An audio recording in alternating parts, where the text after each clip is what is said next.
thanks. No sugar. I'm sweet enough as it is.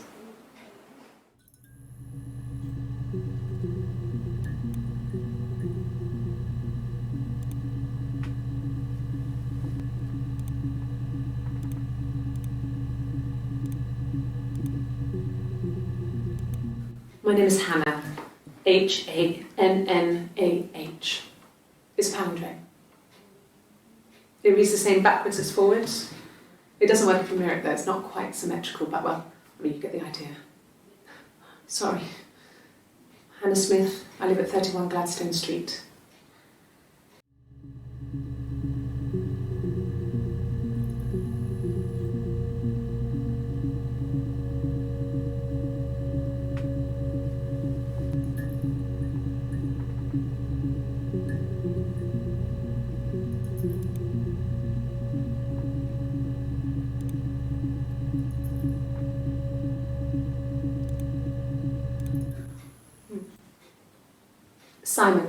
Simon Smith. He works at Ernst Brothers Glass. They do windows, all kinds of glass. Simon does the more special work, mirror making, feature windows, artistic things, really beautiful things.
Phone?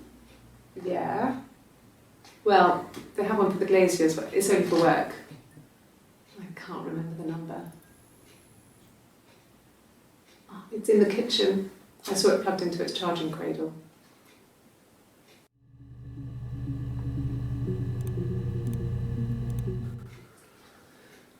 Simon is 6 foot, darkish blonde hair, average build. He's clean shaven. If his beard grows, it goes ginger, so he shaves it. I mean, not that there's anything wrong with ginger hair. I bought a photo. They said I should bring a photo. This was taken last year on holiday in Rome. It's the best one I have.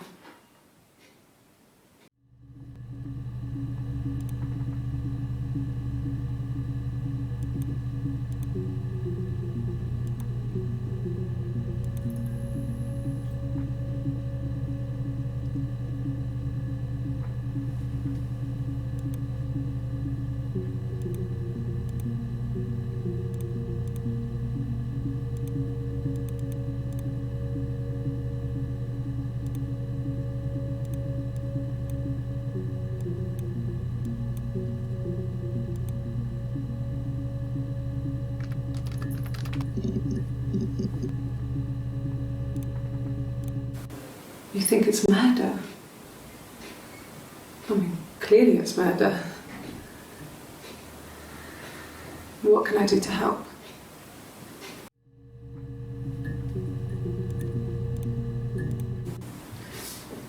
Yeah, that's me. But February, I mean, that was months ago. What's that got to do with Simon's murder?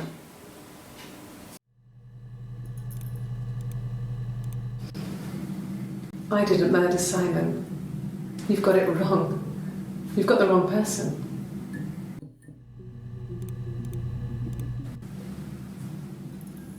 I'd like to speak to a lawyer now. Please.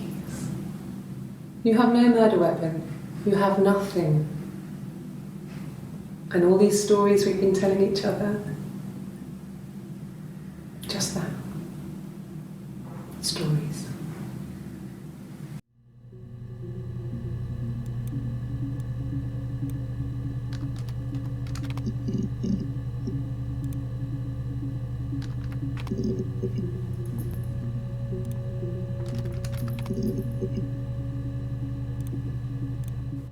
It's the Rockington Arms, The Rock. It's run by a nice couple, Peter and Susan. There's some other regulars there that Simon likes to drink with, and the barmaid they're having sometimes, Helen. Peter said Simon had been in and had a few drinks.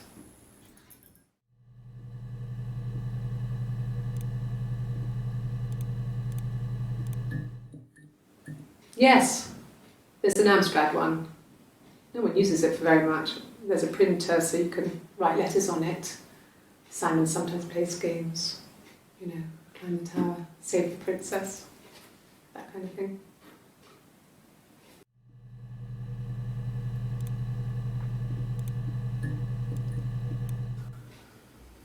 Simon isn't the type to run off or do anything crazy. Someone must have done something to him, or there must have been some kind of accident. So what do we do next?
Simon isn't the type to run off or do anything.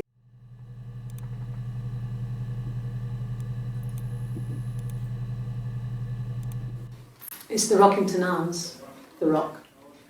It's run by a nice couple, Peter and Susan. There's some other regulars there that Simon likes to drink with, and the barmaid they're having sometimes.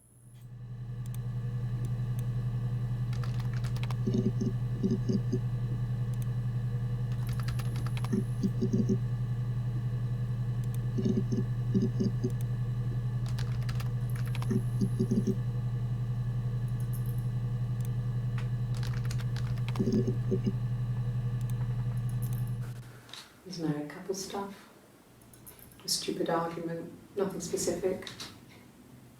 No one knows how to push your buttons better than those you're close to.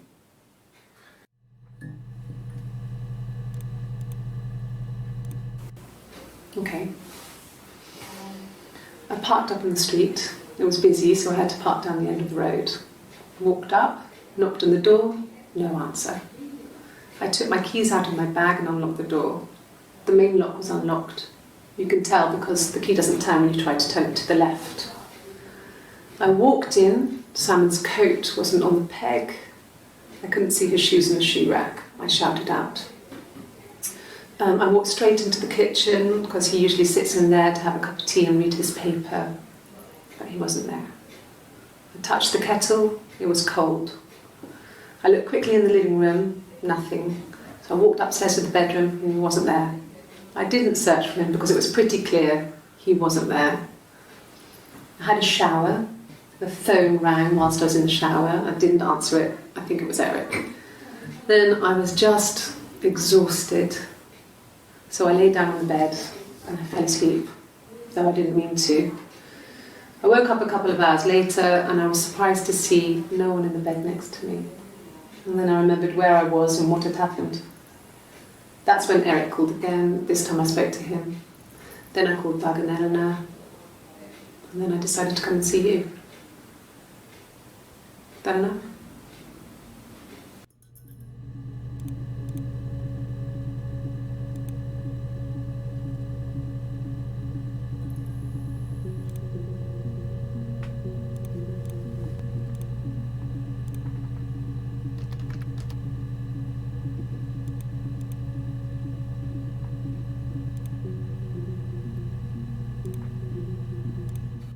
Good.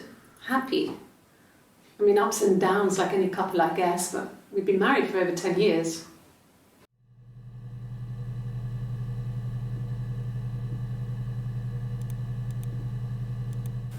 So, our sex life is probably fairly average for a couple after 10 years of marriage. So, our sex life is probably fairly average for a couple after 10 years of marriage.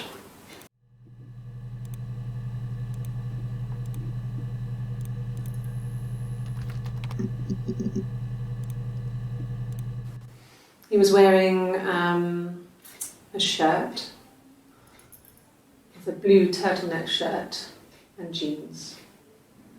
He has a watch, it's a really nice one. That was a gift from his boss, Eric. He had his coat, a long grey duffel coat, like Paddington Bear. He would have taken that with him, it's not in the house.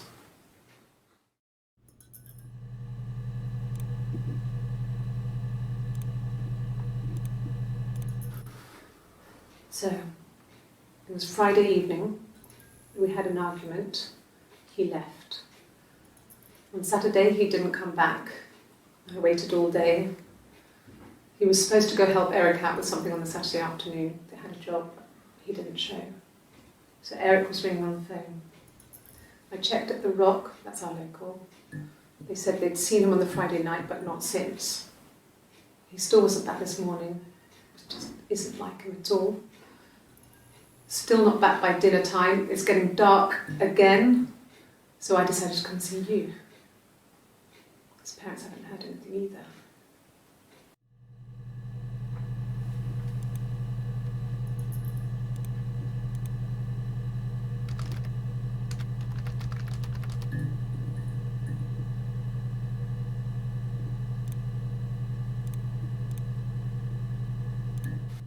Yes, there's a car that we share, a Cavalier, and a van he uses for work. It's owned by Eric, but we look after it. Both of them are there now, parked on the street. I'm not sure about the keys for the van. I can look for you when I get back.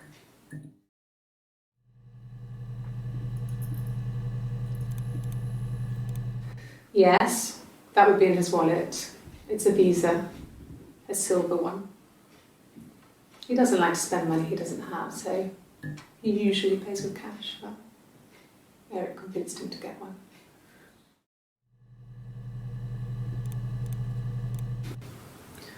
Eric was like an uncle to him. They were pretty close. They spend a lot of time with each other, especially when they have to go to conferences. Have you met his wife, Diane?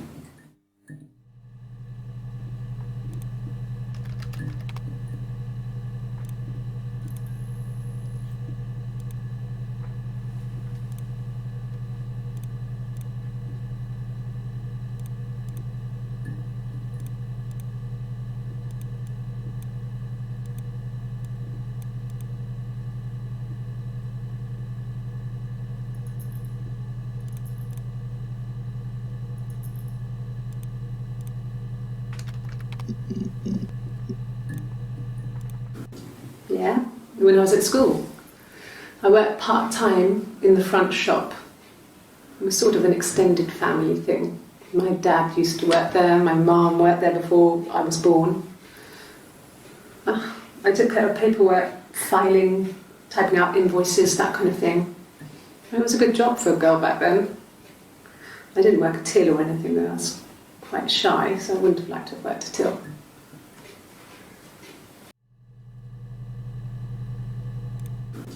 Yeah, I wouldn't have liked to have. Typing out invoices, that kind of thing. It was a good job for a girl back then. I didn't work a till or anything though. I was quite shy, so I wouldn't have liked to have worked a till.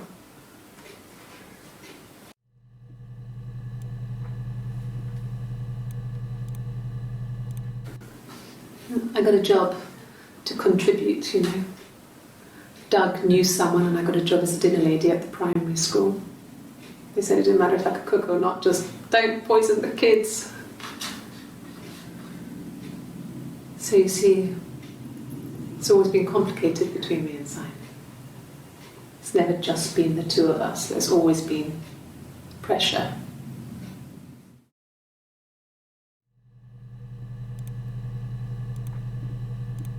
And the Glaziers. I worked there some weekends and Simon had a part-time job there too. That was Eric's generosity. He was always good at helping out other people's children. Simon was quiet, more thoughtful than the other boys. Even then, he had a sense of craftsmanship. Wasn't always rushing stuff. Boys that age are just running around like headless chickens most of the time. Yeah. Plus he had that look. He looked like a fairy tale prince from one of my books.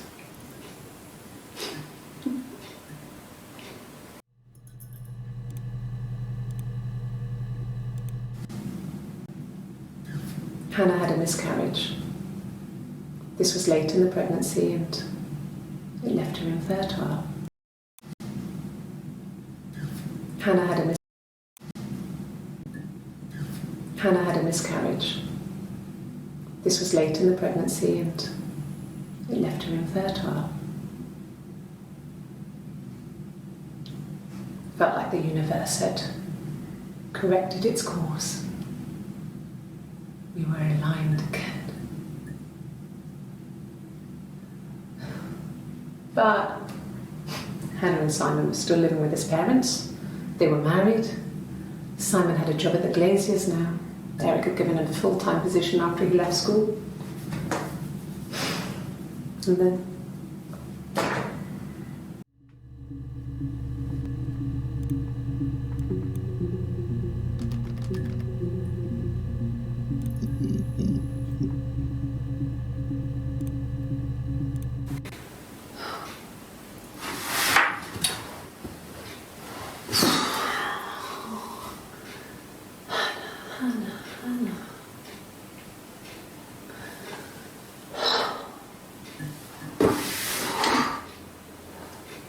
What are you doing talking about Eve?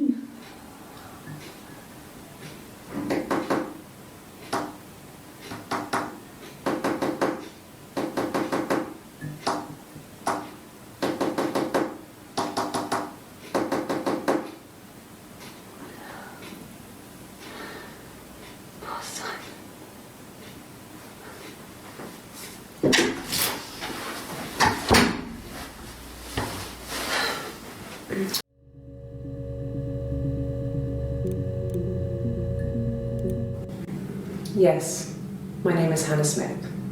Oh, shit. Sorry.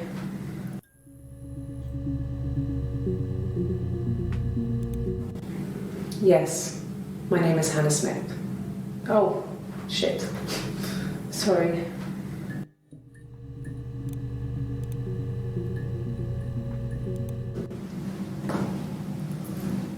Across the road, where my parents first lived there, was a midwife called Florence. When Hannah was born, I was born at the same time. The midwife was there to help. I'd been throttled by the cord, probably wrapped around my neck by Hannah. The midwife told my mother I was dead, but I wasn't. She wrote all this stuff in a diary.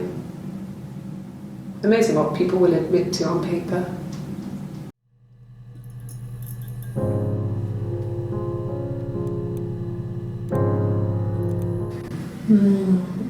She recognised me from the window. She told me to come inside, and she hid me. They had made the attic into a place where Hannah could play. There was a dollhouse. She hid me up there. No one else ever went into the attic. It was her place.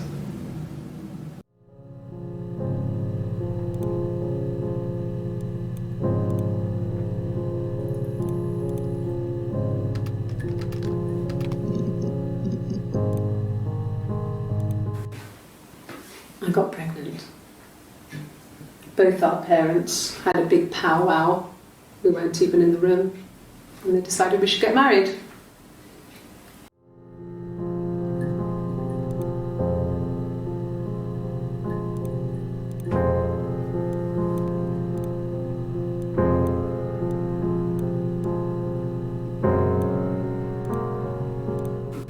No, I lost the baby.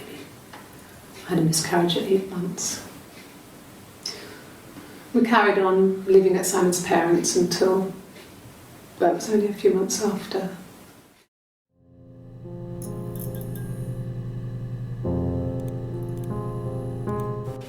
Then my parents died. It was the worst year of my life. A miscarriage and then my parents.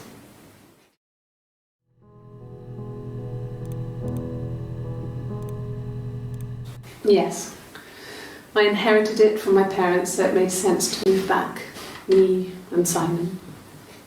Felt like going back to old ways before the pregnancy. Reminded me of being a girl, a dollhouse in the attic, old things. We didn't sleep in my parents' bedroom for a long time. We decorated it as soon as we moved in, but it was another year before we started sleeping there.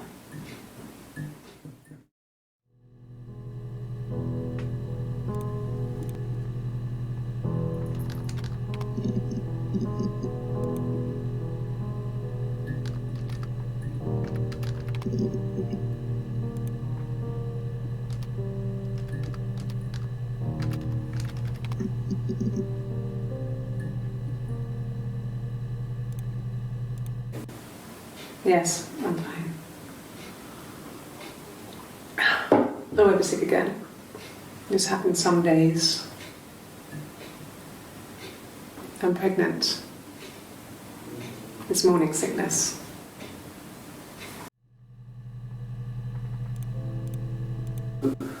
No. Well, yes. He found out on my birthday. I told him I was pregnant.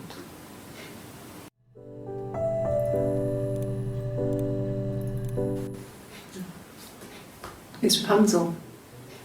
The story starts when she's born. Mother Gothel, a witch, takes Rapunzel from her parents and keeps her locked up in this tower. Rapunzel gets pregnant by the prince, and Mother Gothel is furious, so she cuts off her hair and throws it. Actually, her hair's already short here, so that's already happened. So she throws her into the wilderness, and Rapunzel is reunited with the prince, who's blind, but she kills him with her tears, and so it's a happy ending. Is that too much?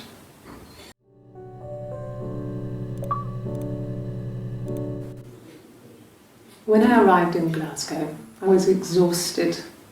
The streets were empty. I was driving badly, and I hit a taxi. Not a big crash, just paintwork. The guy was so pissed off because I didn't have a driving license on me. But when I told him I was pregnant, he made sure I got to the hospital so they could check me out. It was fine. The hospital must have details when I was looked at.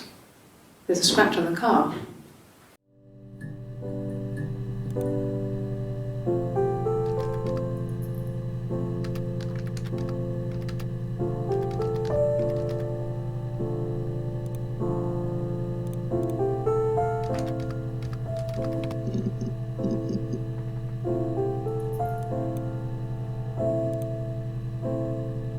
I got in the car and I drove.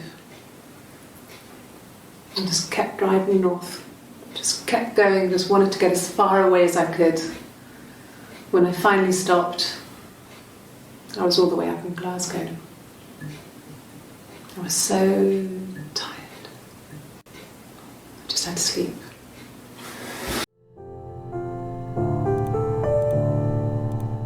Yes. I got to Glasgow, I was exhausted, so I pulled over and slept in the car. I woke up because a rubbish truck went past. I got some petrol, bought a coffee and a pastry, tried calling someone from a payphone, and then headed back.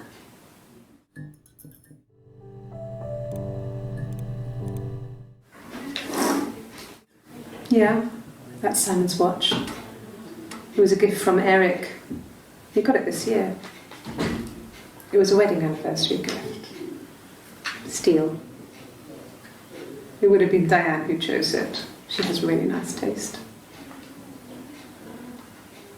That time, it must eliminate me. I was in Glasgow then.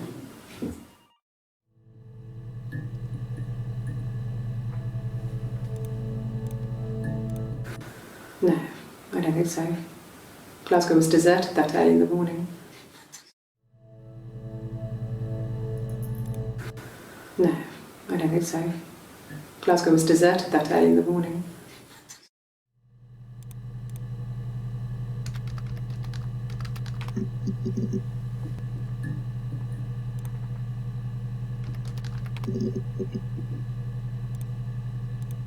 Yeah. They'd gone to bed feeling ill, thinking it was flu or something. The neighbour called me, I had to use my key to let them in. We found them dead in their bed. And they'd been there for days. No one had noticed. Just awful. It was so soon after my miscarriage.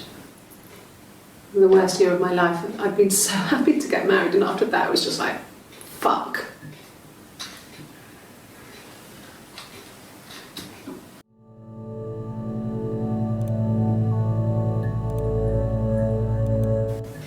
It's all that matters really, the baby. Simon's dead, but the baby, that's how he will live on. Our baby.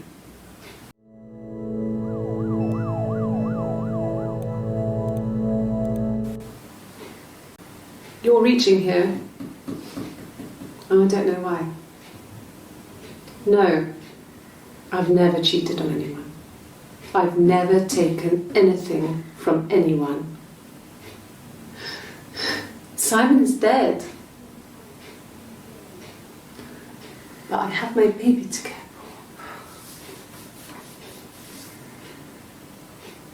for. Why are you trying to make me sad? Why are you so obsessed with sex and affairs? You cheated on your wife. Is this your thing?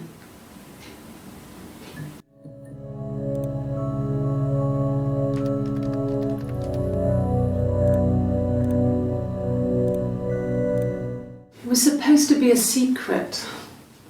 Just because Simon is dead doesn't mean I have to give up all his secrets. It doesn't have anything to do with what happened to Simon. No one murdered my husband because he cheated his expenses for a romantic weekend in Oxford.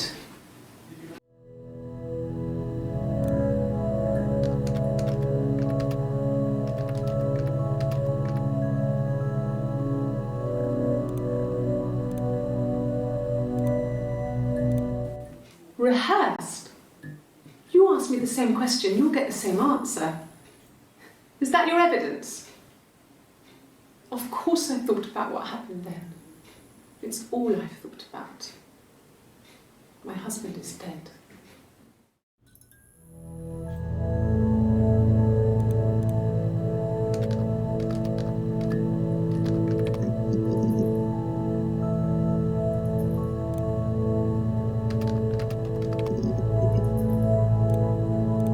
There was a conference, something to do with double glazing, in Oxford.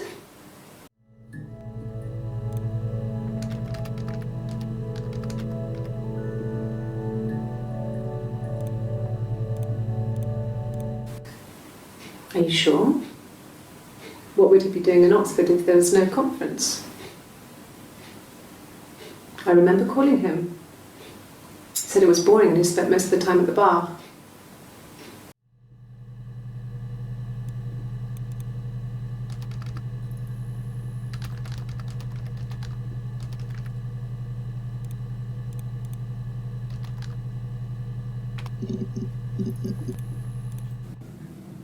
So I moved out. Got a small bed sit. Got my tattoo to mark the occasion. I was singing in a bar in the evenings, so I had some money, enough money to cover my rent. And I've been doing something similar ever since. I haven't put down any roots. I don't exist.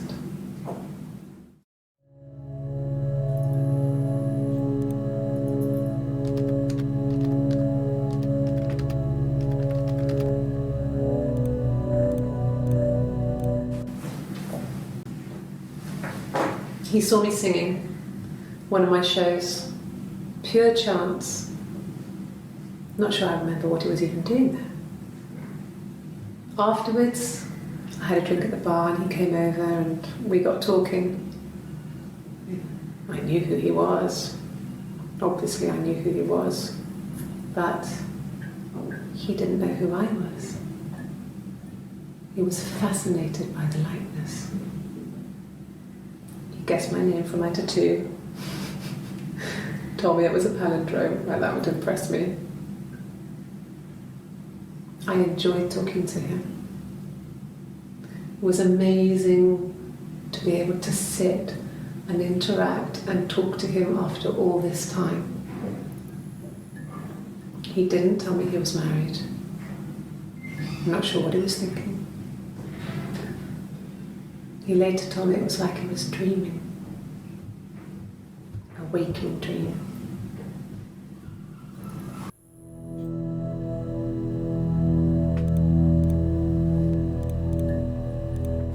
Nothing else happened that night. We talked, then I said goodbye. Then next week I was singing in the bar again and there he was. And again the next week, he offered to buy me a meal. I told them I had already eaten, and so we got chips and ate them on the beach instead. When we said goodbye, he asked me to kiss him. Romantic.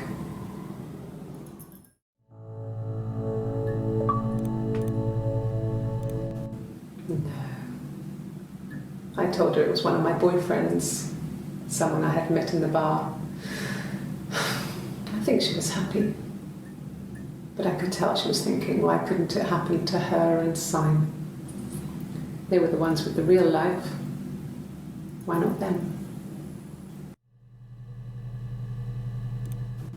No. I told her it was one of my boyfriends, someone I had met in the bar. I think she was happy. But I could tell she was thinking, why couldn't it happen to her and Simon? They were the ones with the real life. Why not them?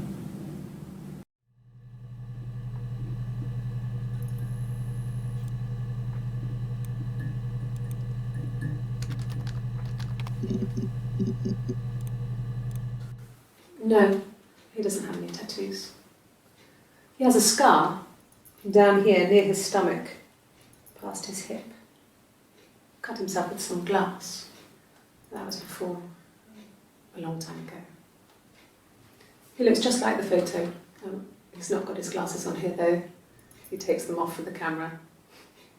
But he needs them to see properly, you know, when he has to read a newspaper or a menu in a restaurant.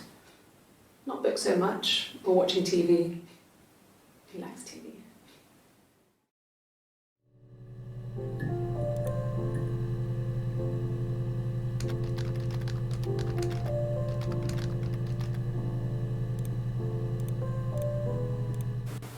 Oh, my tattoo.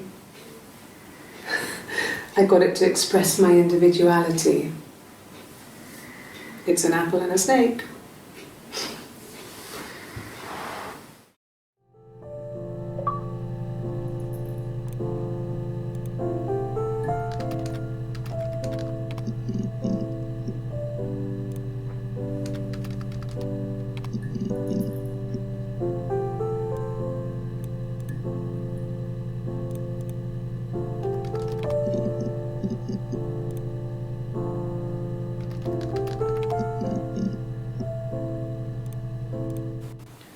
It wasn't the present so much, it was one of those arguments that had been simmering for a while. The present was a mirror, a nice mirror. He'd engraved the glass, the kind of mirror a princess would have in a story. He made it specially for me.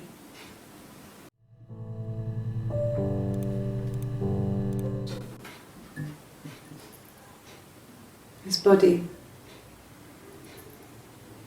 didn't look real. And his throat. It looked like his throat had been cut.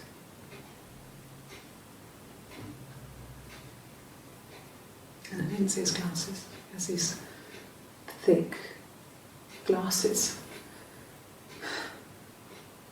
He doesn't always wear.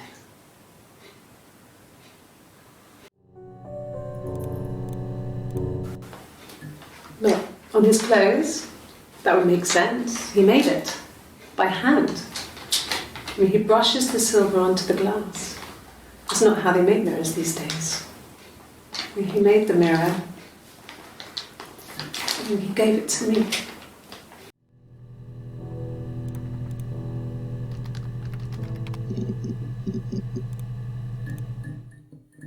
The mirror.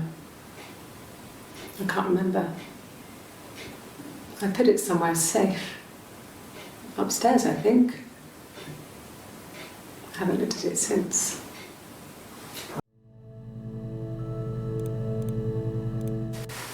Silver leaf? No. He normally silvers them properly. This mirror, it's supposed to look antique. The reflection isn't as good. It's the perfect mirror for someone who doesn't like to look at their own reflection.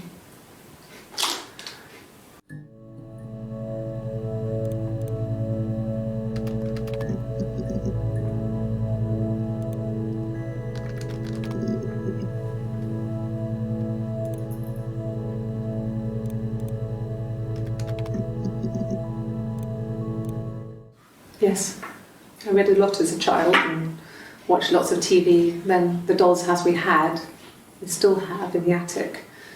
It's kind of a fairy castle. We used to play up there and make up our own stories.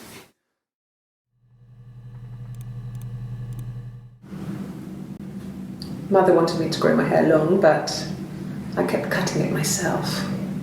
I wanted to look like my reflection. She always had short hair when she was little. Mother would hide the scissors, but I would find a way. Cut it with a bread knife, something like that. My reflection would always leave her house and go on adventures, but I never could. Mother taught me at home, and I had books and TV. Oh, TV was magical, but it was only on when it wanted to be, so I spent a lot of time reading books.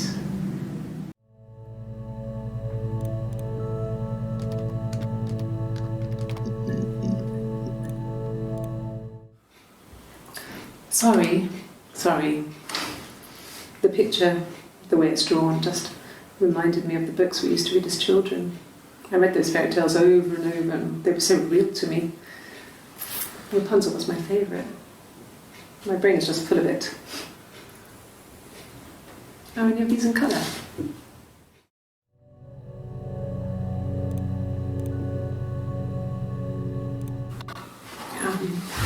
I hoover, I dust every week, maybe less. I once asked Eleanor how often I should dust, and she said, if people ask, tell them you do it once a week, but every few weeks is okay. I think she was just trying to make me feel better. I mean, when I was there, she was hoovering every day. You know, ran an ordered house. You know how that generation is, putting on a brave front. She has secret stashes of cigarettes. Doug doesn't even know she smokes. When I was there, I saw her. She has these sort of porcelain vases, ornamental, next to the Reader's Digest books. Cigarettes inside. And she still has them. I mean, last time I was there, I looked in a vase. There was a fresh pack. I mean, all those years of marriage, and she still has a secret like that.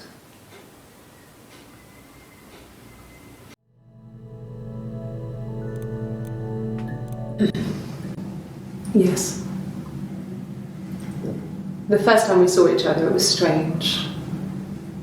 We both realised at the same moment, I think. We must have seen each other before, but there was this instant when we first realised it wasn't a reflection. The reflection was staring back. I think I was 5. It was my birthday. My reflection was wearing a party hat and waving. I knew what party hats were from books. And it suddenly occurred to me, today must be my birthday. I waved back and we just spent ages waving at each other and copying each other's movements.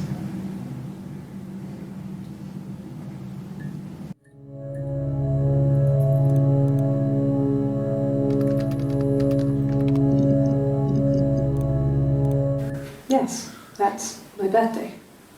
Not one of the big ones, but I guess you can see that.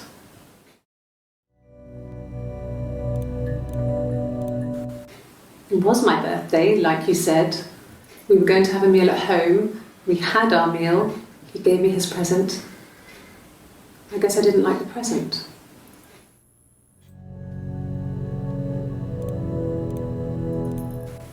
From when I woke up. Okay. I woke up. Simon was already up and he made me birthday breakfast of Eggs Benedict.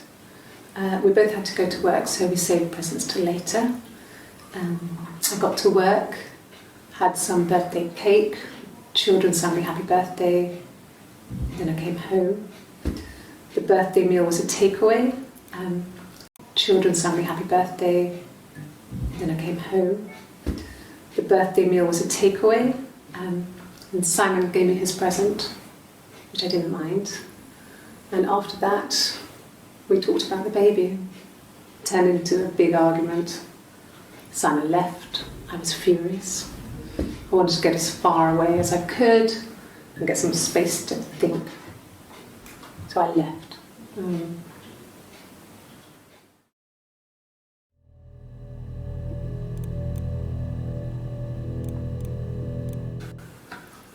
A week or so ago, it would have been the Saturday before my birthday. You know, I get like that on the weekends, have a lie-in, then want to get up and blitz the house.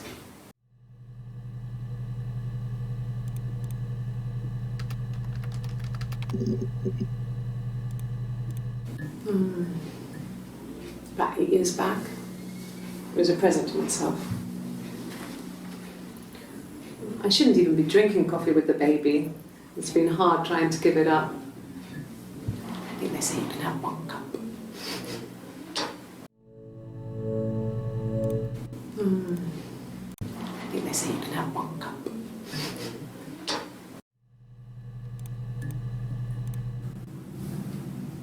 Her story is that she'd waited for him to come back. She put on my wig, some of my clothes, pretended to be me. They talked. She'd enjoyed being me. He said he wanted to be with me. Then he took out a present, another mirror, just like the one he'd given her earlier. That unique present. She went crazy, smashed the mirror. They argued, screamed. He hit her. So she grabbed a piece of the mirror and just swung it round. She cut his throat clean open. She'd only meant to scare him off.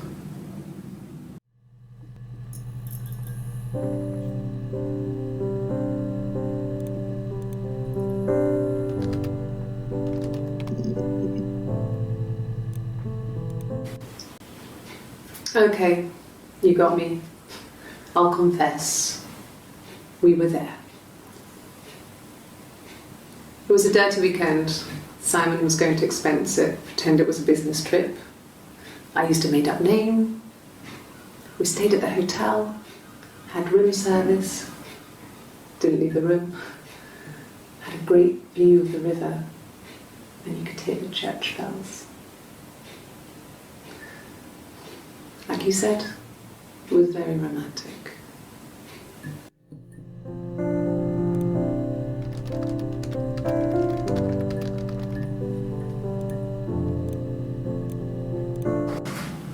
It lasted about 6 months. I tried to carry on, but everything was different. Hannah insisted I not pretend to be her around Simon, let alone sleep with him. We didn't share him like the others. The rules had changed. Me living in the attic had become weird in a way it hadn't been before.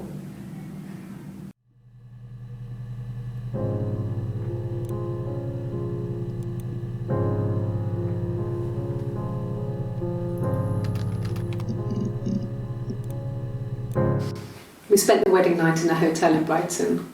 It would have been too much to do more. We were saving for the baby. It was wonderful to be in a hotel, away from home, just alone together. Since then, we've always tried to get away for our holiday.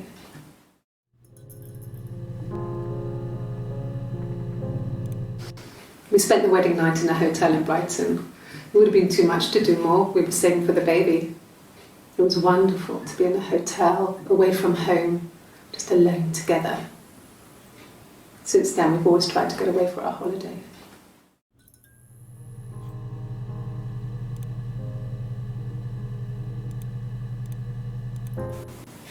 And the hotel said he was there? And the hotel said he was there?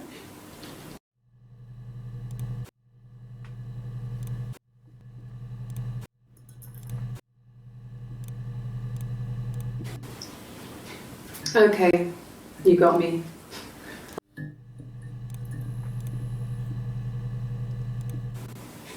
And the hotel said he was there?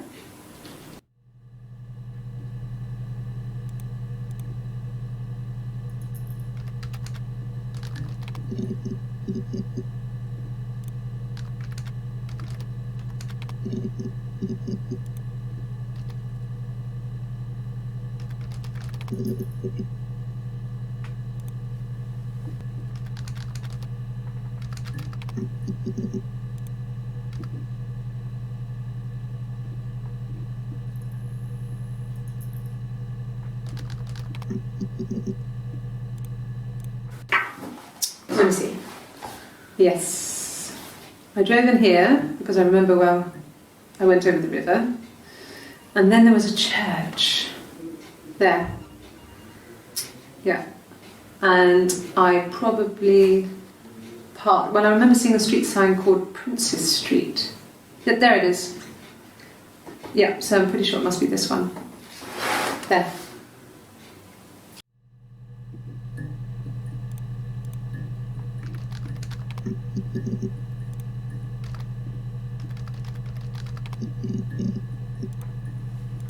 No, I was 15, Carl was older, 17 I think. I was really into him, regardless of how he actually behaved. Lots of drunken teenage sex. We did it in a church once. It's stupid. So he got tired of us and we split up after about 6 months. It was sad, but those early experiences, they help you realise who's really important to you, you know? Family.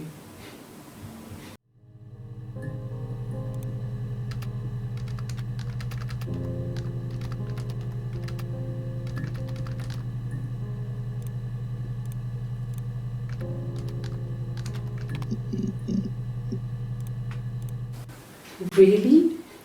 You're going to ask me about my sex life? I mean, isn't that private?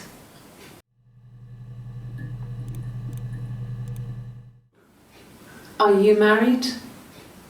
How is your sex life? No! You're talking to the wrong person if you think I'm some kind of slut. If you think I'm the kind of person that would have had sex with all those guys.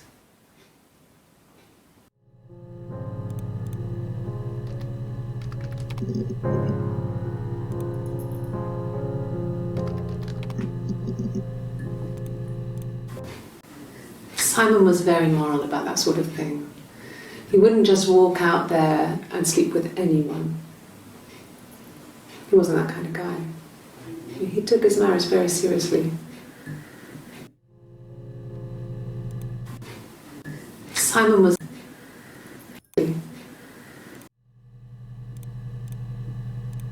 No. The parents decided there would be a wedding. And after the wedding, Hannah moved in with his parents. There was no way I could follow, so we were separated again. I stayed in the attic. It was hard. It's like I suddenly didn't exist. I would sneak out, but in case anyone recognised me, I started wearing a wig. Hannah and I would meet up in the park. I was trying to get pregnant. But I couldn't. I mean, I couldn't do it with anyone we knew, so it was sex with strangers. Drunk guys I'd met in clubs, parks and alleyways. I was 17. It felt like I was being punished. But it was Hannah who had betrayed us. I had to stop when one of the guys gave me an STD.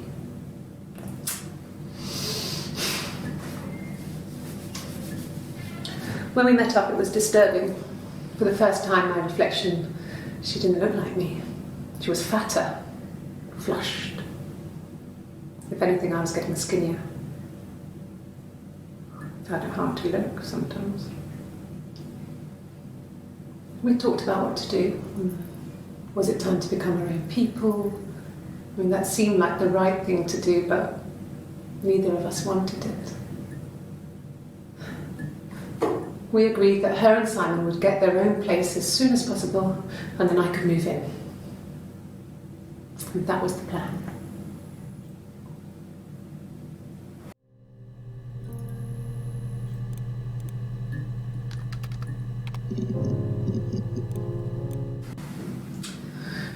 I was living in the attic. It was a very hard time. I was depressed, was still pretty sick of the STD. When I came down one morning, they were dead. They were in bed and both had been sick. They'd thrown up a lot. And I'd slept through it.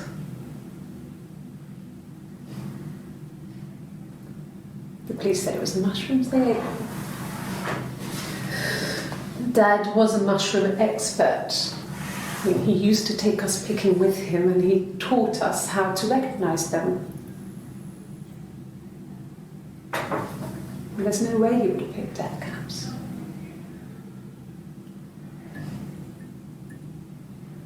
But the police believed that's what happened. They never even looked in the attic.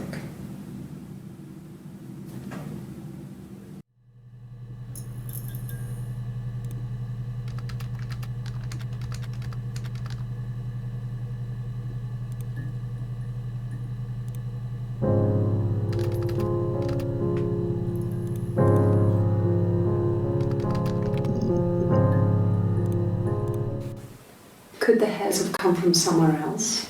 I mean, could they... We have a lot of dolls in the attic. There's a Rapunzel doll with long blonde hair. Could they have come from there?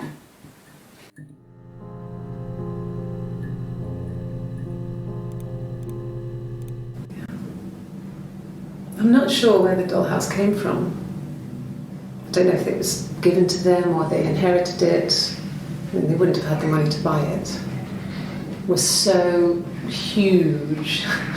It must have been taken up to the attic in parts and then reassembled up there. It's a beautiful thing. Wallpaper to scale, little furniture, the lights work, mirrors, beds, big duvets and pillows. We spent hours and hours playing it, invented all these characters and families who lived there. We wrote paperwork for them all, passports, diaries, and gave them all really elaborate stories. Once, a moth got trapped in there. We'd left a light on. It was making the most horrendous noise. We tried to kill it, but it was tough. We ended up crushing it under a copy of the Arabian Nights.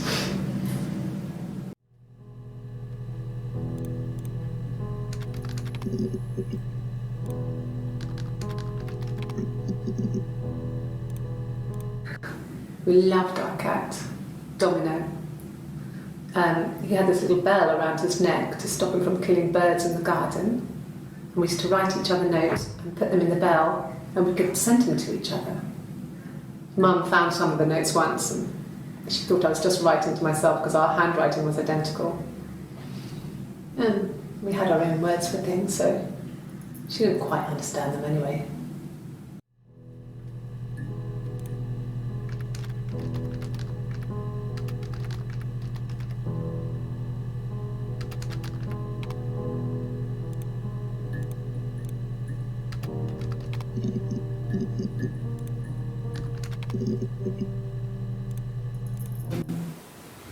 No, they were shut. Most of the windows were really hard to open anyway. They're stifling in summer. They were painted over by my dad. Could have left a door open accidentally. Or there's a cat flap in the back door.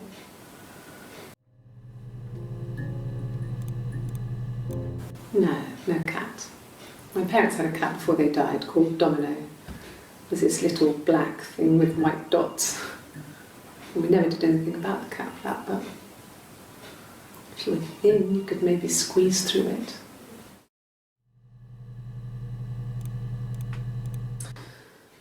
This other person doesn't exist. I don't know what the blonde wig is, but it could be anything. Have you looked at the cat flap?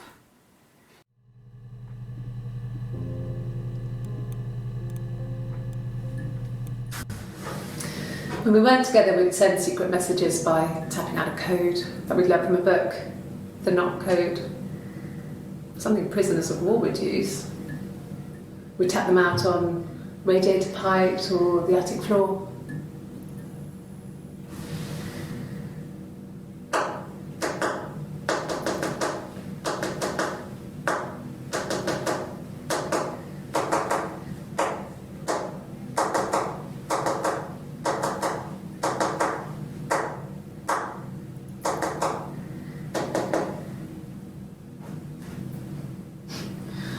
Dad thought we had mice, but they couldn't find any. Bought a cat anyway.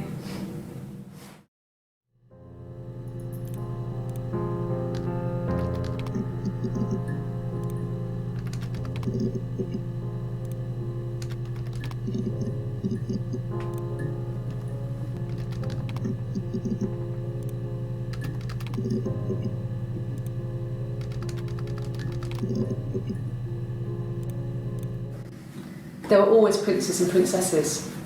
They were the special people, more important than the other characters in their stories. We knew we were like that. Twins. Magical. We were the princesses. We had a poster of Princess Diana from the newspaper up in our attic. Had a pride of place. And underneath we used to put all our special things. When her engagement was announced, we were obsessed with everything she did. And later, when her life went so bad, we felt for her. Her divorce last year just kind of drew a line under things.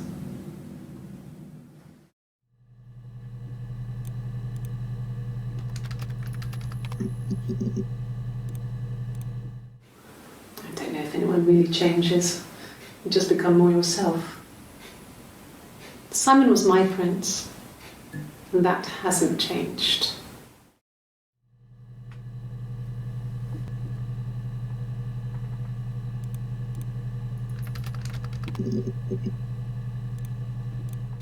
Yes, yeah. I would have cleaned them. I changed the sheets too, with the fingerprints in all those places.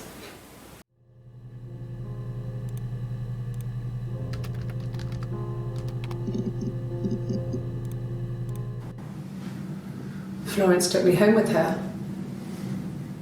Mother hadn't been expecting twins and had a healthy baby. I guess she was just happy for Florence to clean up. Take away the evidence that this was anything but a happy occasion.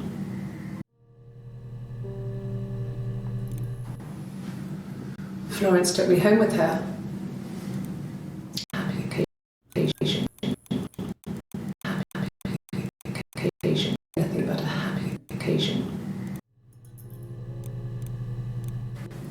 Then she told me she wanted to help more.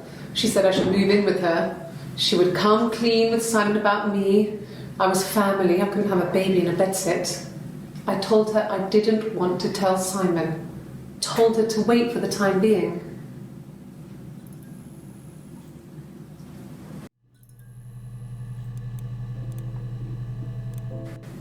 Then she told me she wanted to help more. She said I should move in with her. She would come clean with Simon about me.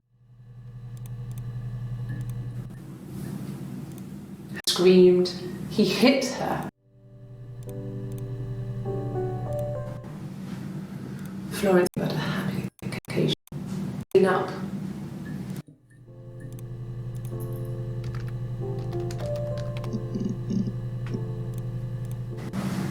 Florence raised me in her home. I never left it. She kept me out of sight. It wasn't odd for people to see a midwife with a baby, carrying in supplies, washing nappies, that sort of thing. I never knew any different. I grew up looking out of my window and seeing her across the road. I thought it was like a reflection in the mirror. She was me.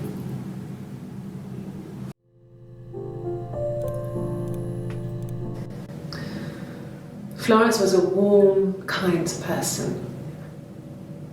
But she was broken, I guess. When I found her diary, I also found a biscuit tin with other stuff in it. Older papers, letters, that kind of thing. Her story wasn't there. I never really spoke to her about it. I was far too young to really understand, I guess. I just put it together later, once I was older. She had loved children, planned to have a large family,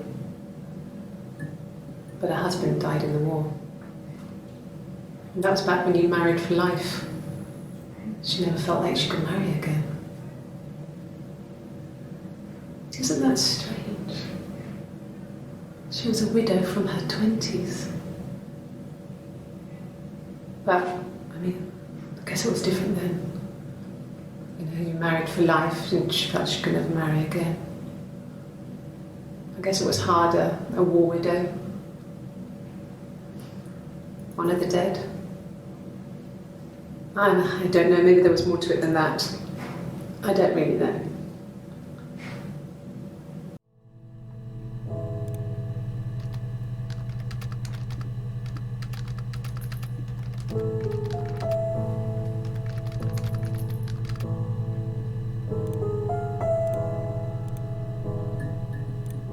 No, it was just me and her. Eve was the name they were going to call their first child. They talked about it and were going to try when he came back. Florence's family had a history of firstborn girls, so they were convinced it was going to be a girl. It's hard to know if this is all true.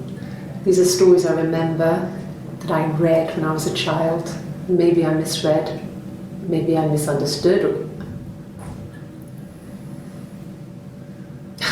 Sometimes it's hard to remember what happened last week.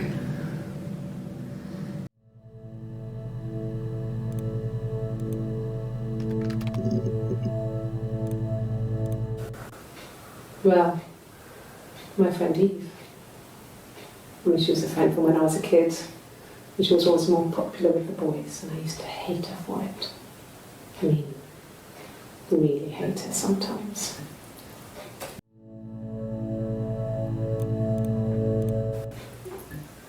Yes, we'd fight. We fought on the beach once, and I held Eve's head underwater. There was no one else around. It was at the far end of the beach, and I held her head under, and I kept it out. And for a moment, I just wanted to kill her and watch her drown. But that was it. It was just a moment. We made up afterwards. It was a love-hate relationship.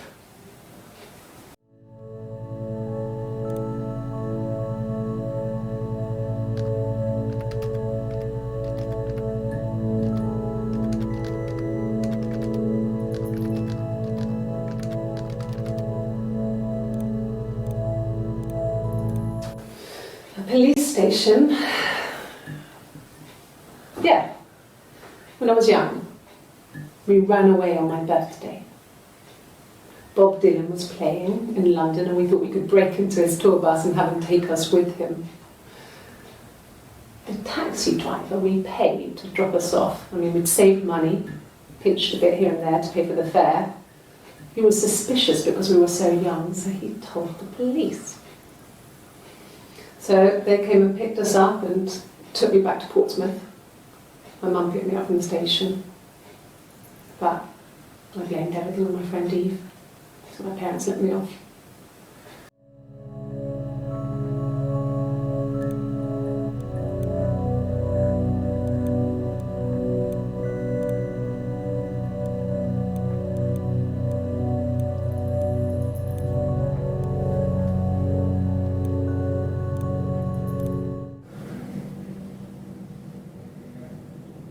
My mother called me Eve.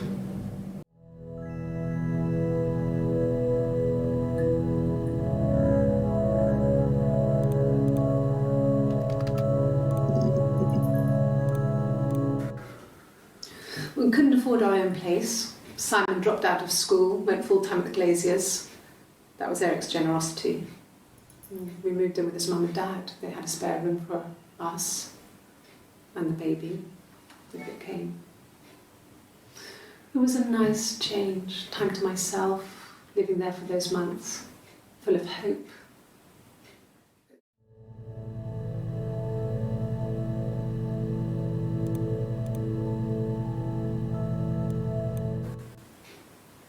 No. The whole thing was wrong. The bags, I think they were from our kitchen, you can probably check that. We never go into the cellar.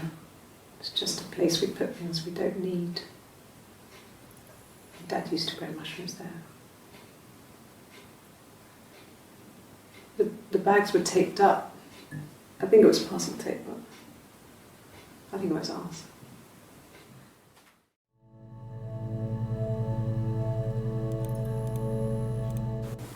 They said it was food poisoning. There was something in the food they ate. My dad liked to pick mushrooms, grow them too. They said it was the mushrooms. It was hard to believe. Death caps. They have a skirt around the cap. My dad taught me that. But I mean, the police had no reason to think it was suspicious. They lived alone, and no one had any reason to hurt them.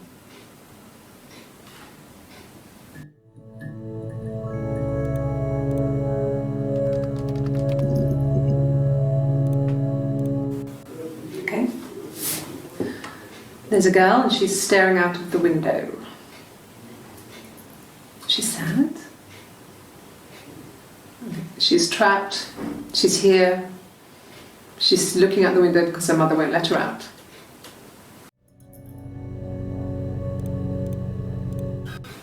I would have been a good mother. I was young, but I would have been a good mother. She was a girl, by the way, the baby. We were going to call her Sarah. Simon wanted to call her Ava after his nana, but I didn't want her to have a symmetrical name.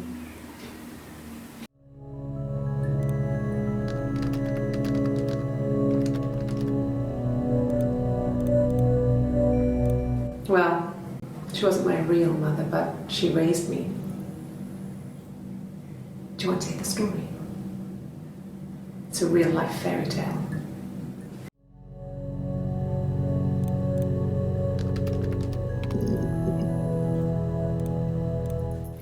Simon never cheated on me. He was devoted to me, and I was devoted to him. Nothing in life is easy. We were good to each other. Life isn't a fairy tale. You do what you can.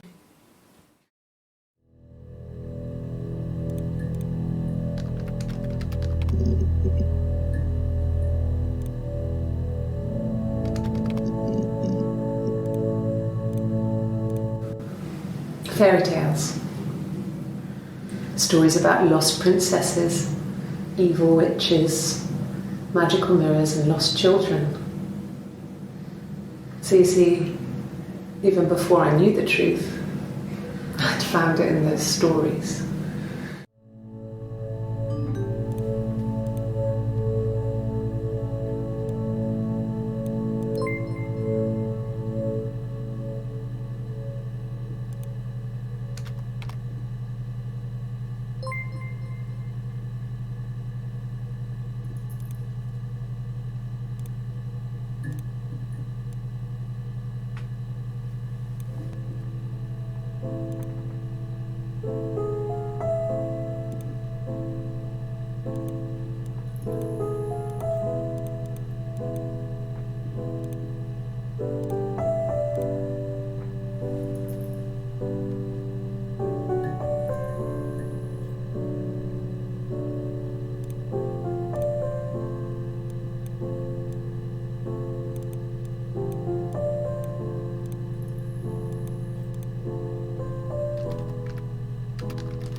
Yes, like a story. A beginning, a middle, and an end.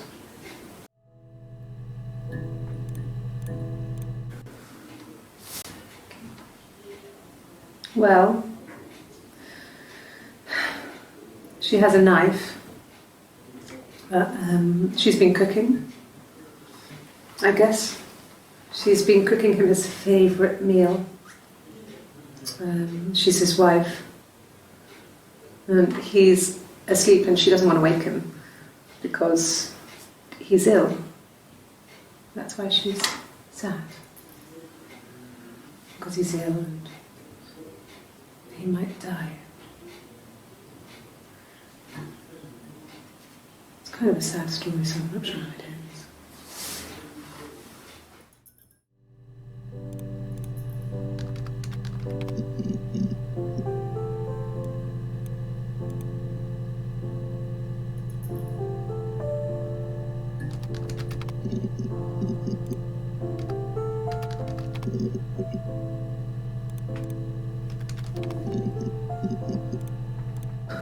Can you imagine? I tried to get pregnant too, but it didn't happen. I slept with so many boys, men. My body refused. I think my period stopped because hers had. I was pretty ill. I mean, how could we stay the same now?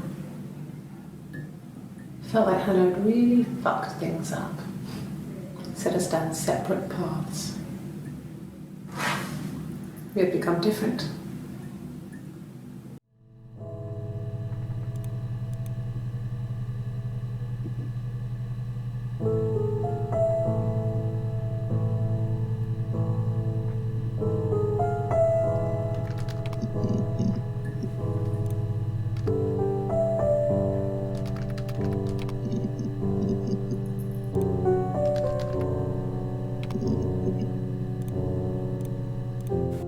Yeah, we were 17. It was a nice wedding, people said. Simon looked very handsome in the photos. His parents paid for everything, but he's an only child, so it was important to them. It was what they called a shotgun wedding, but if you looked at the photos, you couldn't tell. The dress was beautiful. It looked like Princess Diana's. The train wasn't quite as long though. There's a great photo of the bridesmaid helping to carry it out of the car.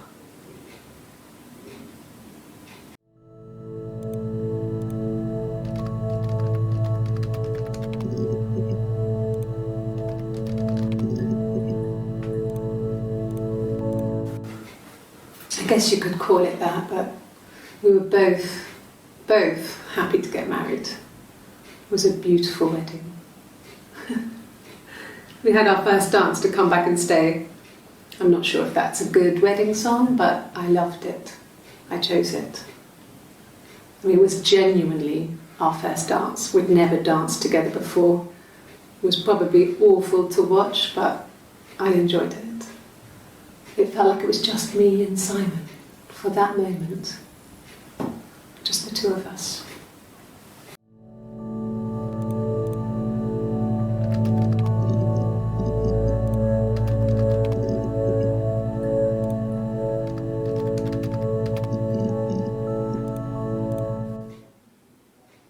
A long time. We got married when I was 17.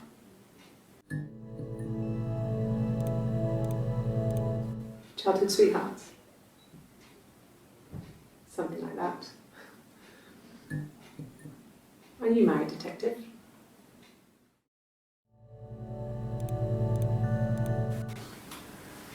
When you've been married for 10 years, stuff accumulates. We could argue about anything. And he's so nice. That doesn't help.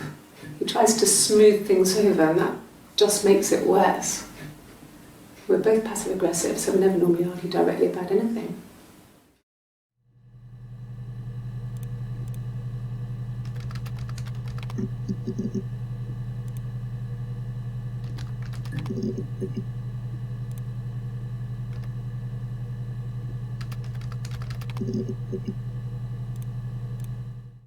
No. I think he spoke to Helen.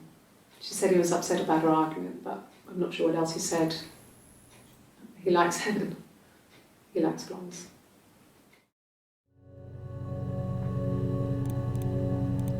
No. I mean, yes, we have arguments, but he never runs off. He always comes back. We make up.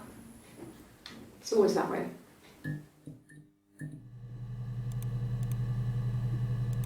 Yes. He left after the argument. It was about 8 o'clock.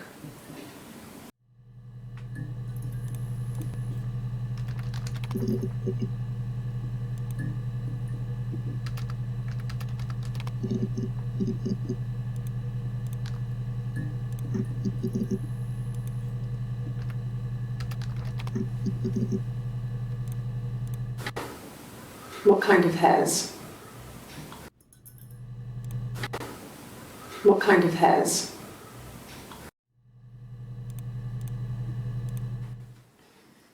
You want me to play something?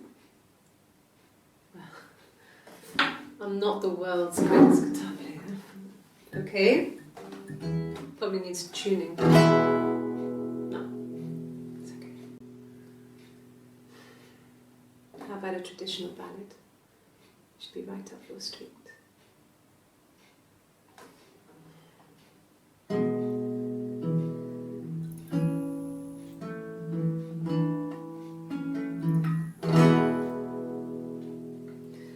There were two sisters came walking by the sea. Oh, the wind and the rain. The eldest one pushed the other one in. Oh, the dreadful wind and rain. See, they both had a love for the captain's son. Oh, the wind and the rain. But he only cared for the youngest one. Oh, the dreadful wind and rain. Oh, the eldest envied her sister fair. Oh, the wind and the rain. With a pretty little face and her long blonde hair. Oh, the dreadful wind and rain. So she pushed her in and held her down. Oh, the wind and the rain. Watched her as she slowly drowned. Oh, the dreadful wind and rain. Oh, she floated up and she floated down. Oh, the wind and the rain. Floated till a ship came by. Oh, the dreadful wind and rain. Out comes the captain's son. Oh, the wind and the rain. Father dear, here swims and swan. Oh, the dreadful wind and rain. And then it gets really weird, so I think that's a good place to stop.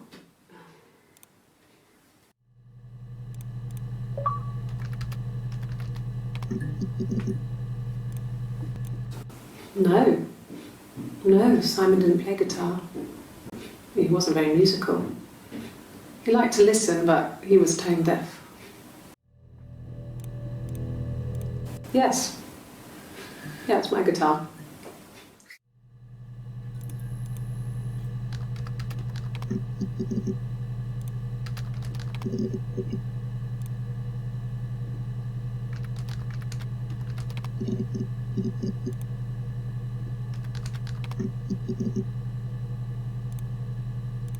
Really?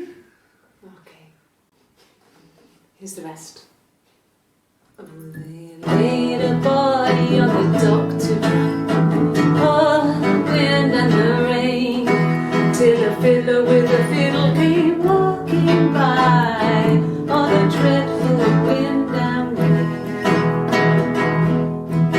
And he made a fiddle bow of her long hair. Oh, the wind and the rain. Yes, he made a fiddle bow of her long blonde hair. Oh, the dreadful wind and rain. And he made fiddle pegs of her finger bones.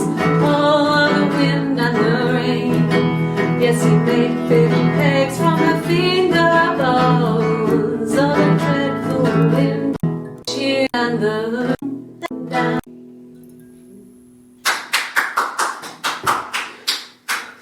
Anything you sing may be used as evidence against you.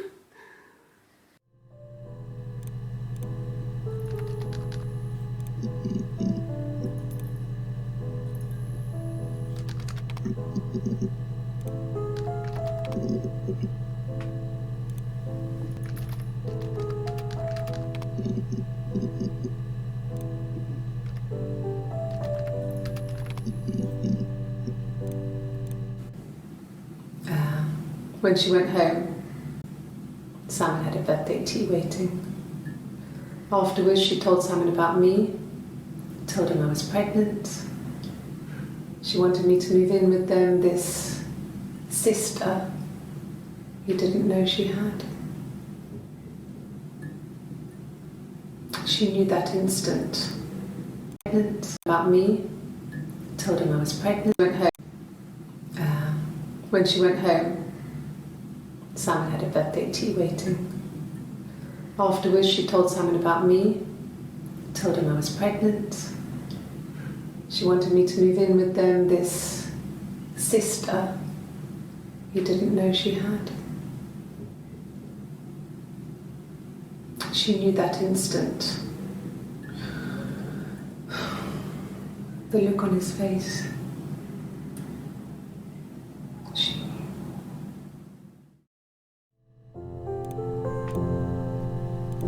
She sent him out the house, kicked him out, called me up, crying, and I went round.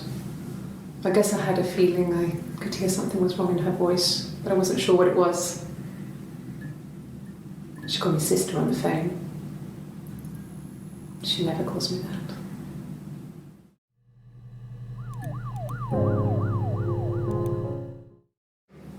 My sister is gone. And she's never coming back.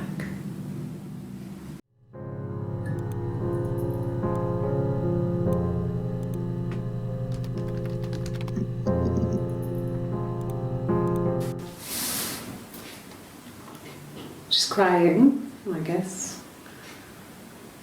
She's sad because she thought she saw her husband with another woman. But it's okay, because she finds out it wasn't her husband, it was his brother. And so it's fine.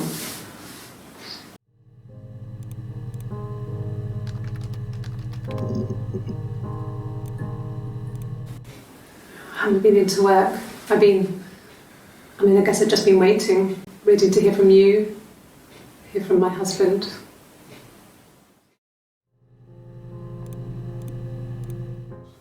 When you suspect someone of murdering their husband.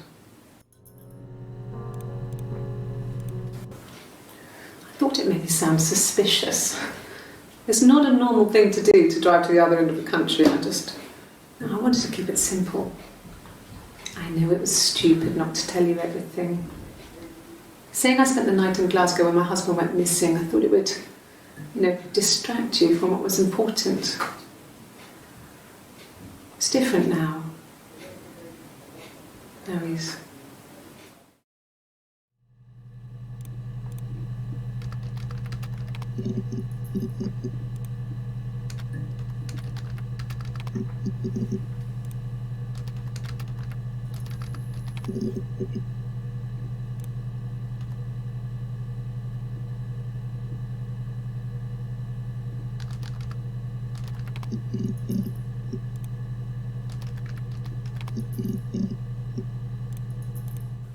Sure, yes, of course, if that would help. Will you phone the house to let me know when you want to come round? Then I can make sure that I'm there.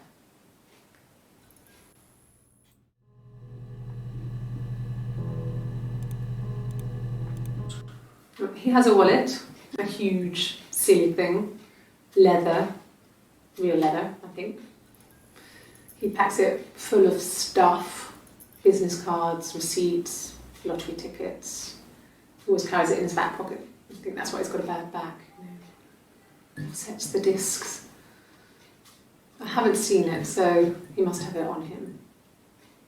He always takes it out of his back pocket before, when he comes in, if he's in the house. He has a wallet, but he's got a bad back. He sets the discs. I haven't seen it, so he must have it on him. He always takes it out of his back pocket before, when he comes in, if he's in the house. Cards, receipts, lottery tickets. He always carries it in his back pocket. I think that's why he's got a bad back. He sets the discs. I haven't seen it, so he must have it on him.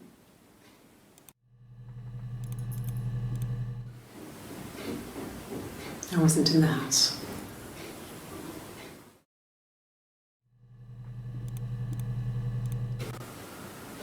I wasn't in the house all of Friday night. After the argument, after Simon left, I left too. I was upset and I wanted to get away. So I took the car.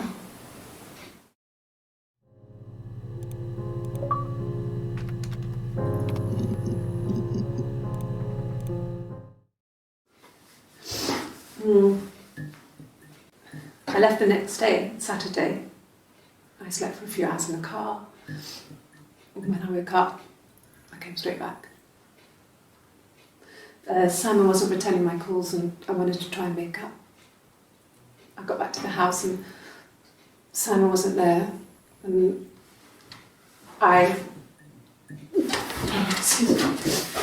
Is there a bin?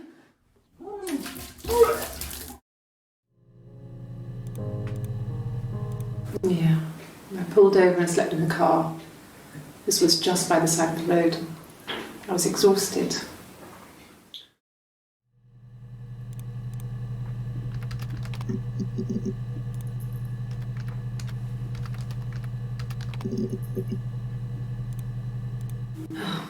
Okay. I parked up on the street. It was busy, so I parked down the end of the road. I walked up to the house, I knocked on the door, no answer. I took my keys out of my bag, unlocked the door. The main lock was unlocked. I could tell because the key wouldn't turn when I tried to turn it to the left. I walked in. Simon's coat wasn't on the peg. I couldn't see his shoes on the shoe rack. I shouted out for him. I walked straight into the kitchen. He usually sits in there to have a cup of tea and read his paper. He wasn't there. I touched the kettle. It was cold. I looked quickly into the living room. Nothing. I walked upstairs to the bedroom. He wasn't there. I didn't search for him because it was pretty clear he wasn't there. Then I had a shower. Whilst I was in the shower, the phone rang.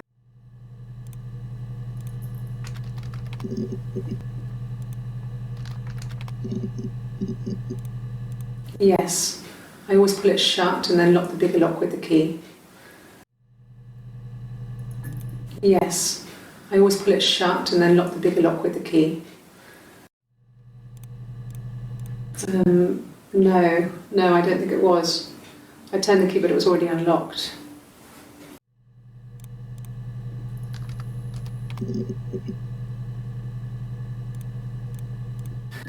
Could I have a cup of tea? A cup of tea would be good, thanks. Just 1 sugar.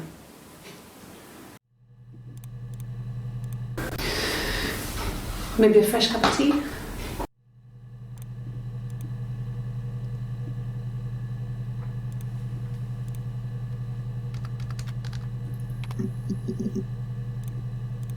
No. I've had enough coffee for today, thanks. Glass of water.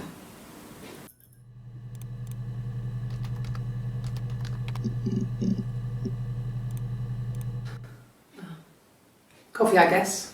Milk and sugar.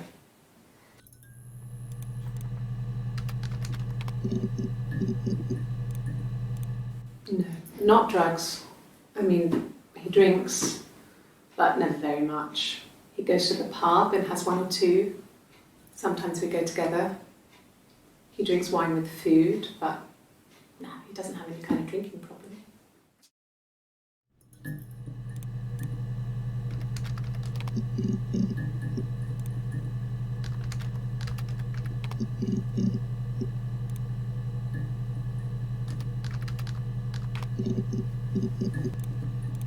No, he doesn't keep a diary. That's my thing. I've kept one, well, as long as I can remember, since I was a girl. It helps make sense of my day. And when you're forced to put something into words, it just gives you perspective. Everyone's on the same page.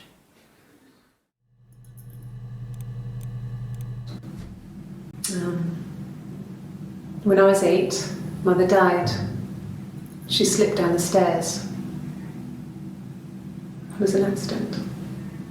I had read a diary at that point and I knew she wasn't my real mother. So I burned the diary that day and I left. Walked out and across the street.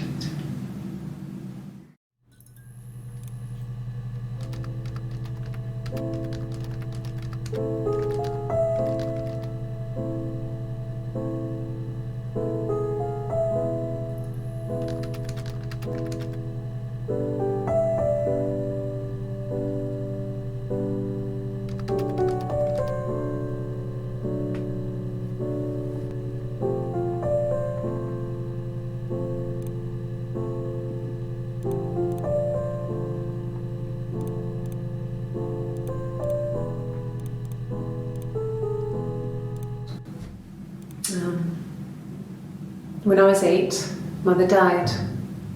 She slipped down the stairs. It was an accident.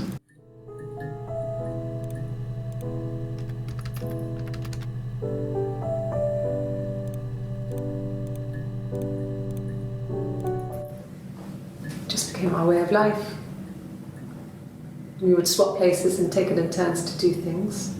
And we were very careful. Whoever had been out that day would come back and write a detailed diary so that we were on the same page.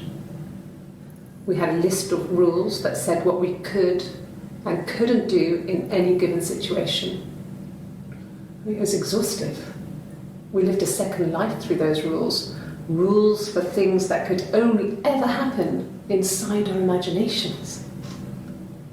We would consider all the permutations of future events and agree rules to walk our way through them.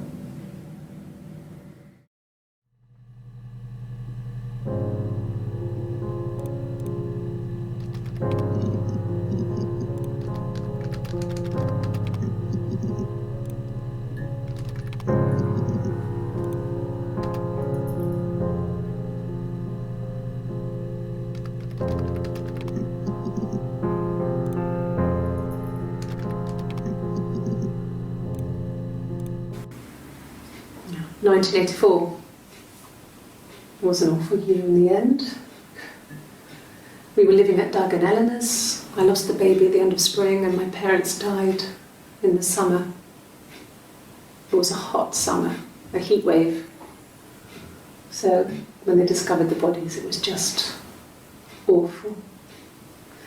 Because of the circumstances, them dying together like that, they brought in a lot of police. A forensic entomologist.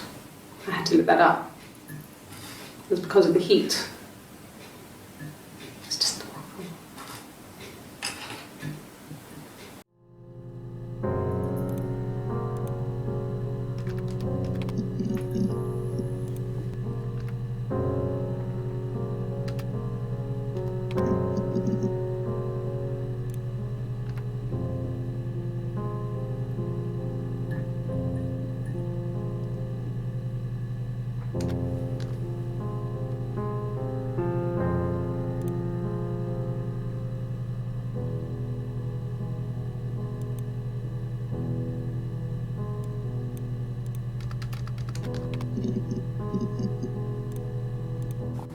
Mum and Dad had never had any reason to notice. They were always busy. If Hannah was eating a lot, they didn't mind. She didn't put on any weight. That girl has a healthy appetite. If they heard us talking in the attic, they just thought it was Hannah playing one of her games, and that Eve was our imaginary friend. Once, she was already up and dressed and ready to go to school, and I snuck down for a piss. Mum saw me in my underwear, she went mad. Get dressed this instant! So I ducked into our bedroom, and seconds later, out came Hannah, dressed and ready. Mum was amazed.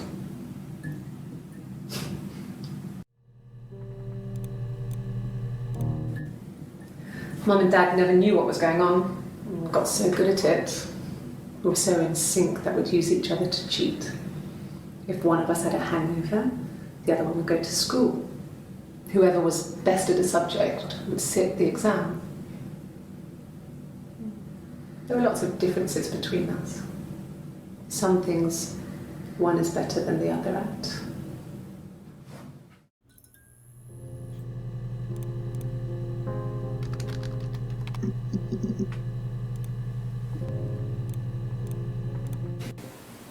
Twins?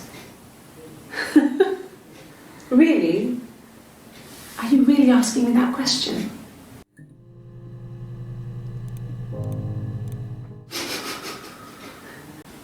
Are you out of your mind? Twins?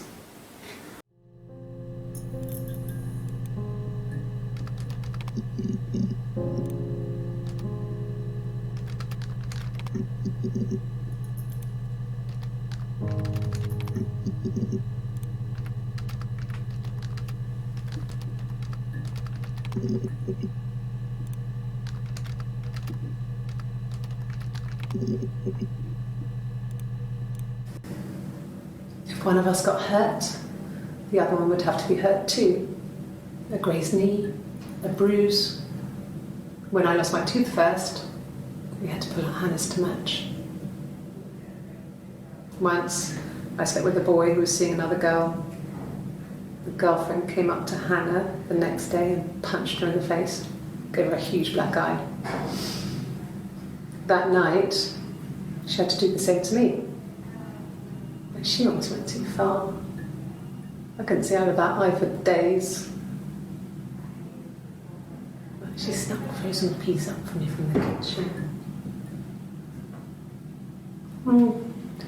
So much of our bodies was synchronised anyway. We started our period on the same day. All our childhood diseases, stomach bugs, nits.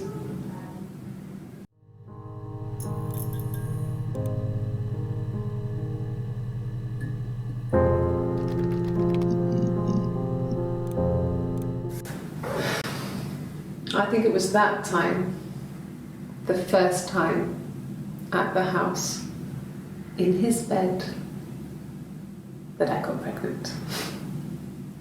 Amazing, right? This fucking magic sperm. And they say lightning doesn't strike twice. I didn't tell him. I missed 3 periods. I have pretty irregular periods anyway, but 3. I had always thought we were infertile. Both of us. I didn't tell him. Just waited. Hannah and I were meeting for our birthday, and I told her because I thought she would be happy for us both. I think she was.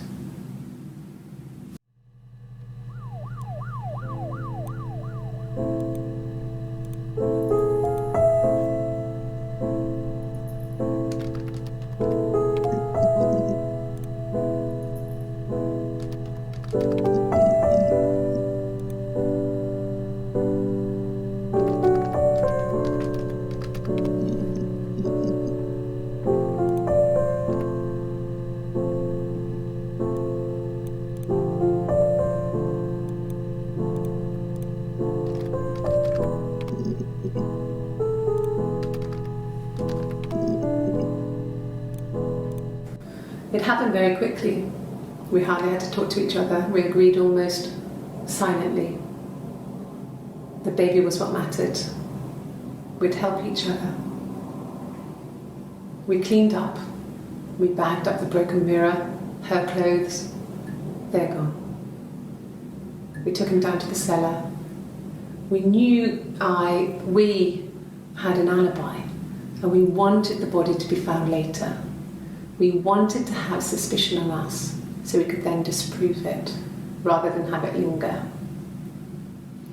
Better to keep the body in the house than risk being seen with it. The watch, that was my touch to make sure the alibi stuck.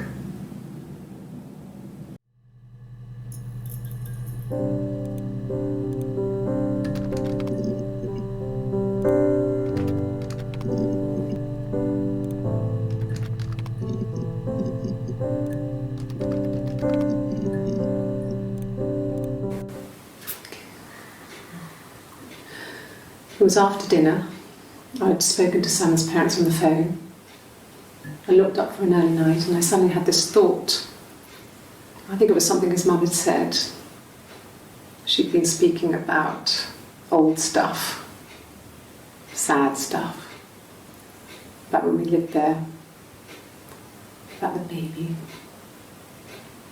There's some boxes in the cellar, nursery stuff we never needed, and I never had the heart to throw out. And I suddenly remembered that when I'd looked down there the week before, those boxes, that pile was in the wrong place. I went cold all over. I went down there with a torch and went straight to the back, and that's when I saw the bin bags. Pulled them open, saw the body. I screamed, and that's when I called the police.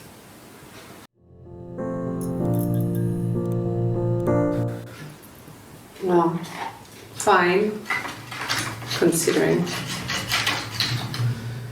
I got back into the house today, and that was weird, knowing your people had been there through my things. It's like I'd been burgled.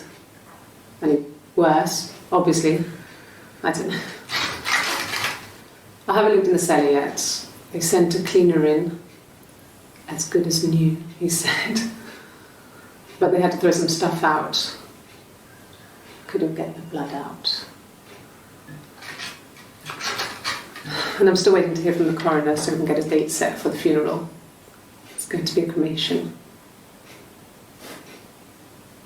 So,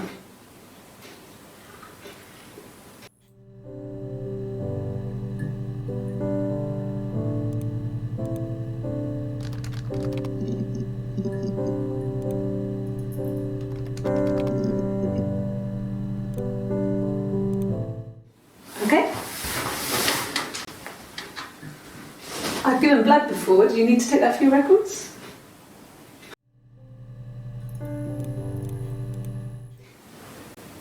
Nothing like this has ever happened to me before. The blood.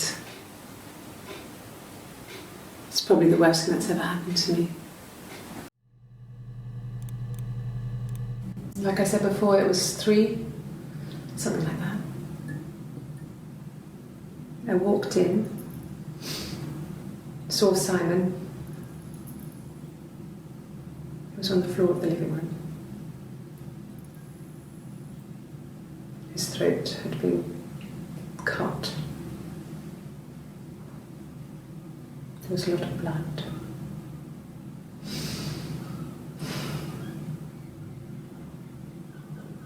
Yeah, he was dead.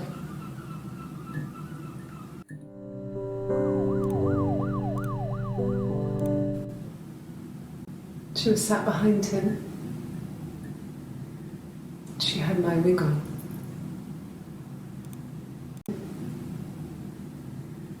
She had my wig on. She had my wig on. And she'd been there all day.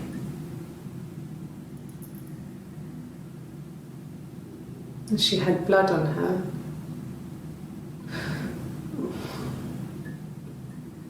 And she was in shock.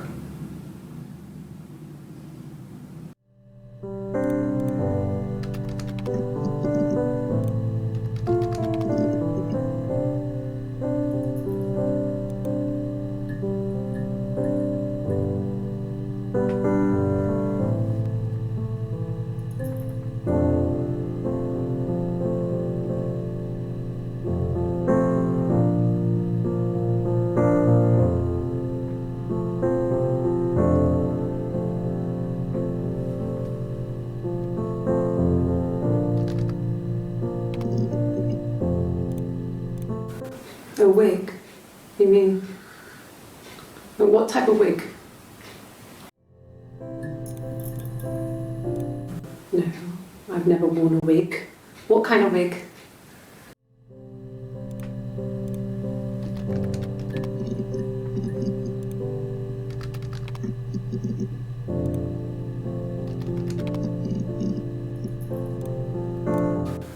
When will the police let me back in the house?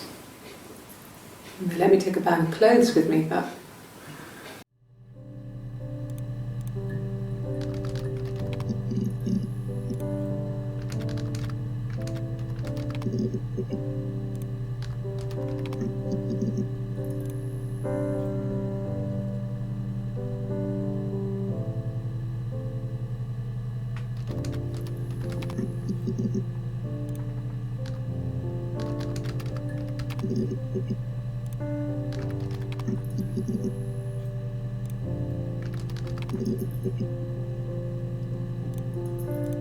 Bruise? Oh yeah, no, it's nothing. I was going through the top cupboard in my kitchen and the chair slipped and I kind of hit the door with my face. I mean, it hurt like hell.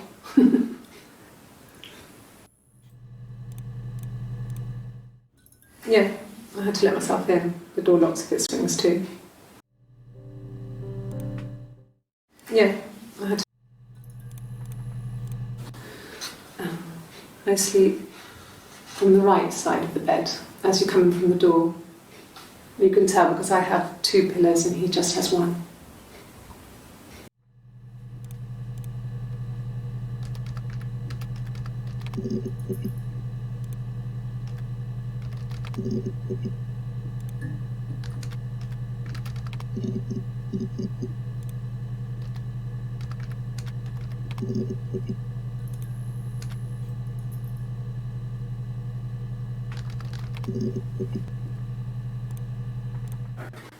I didn't. I slept in the car. I left about 9 that night. I wasn't there.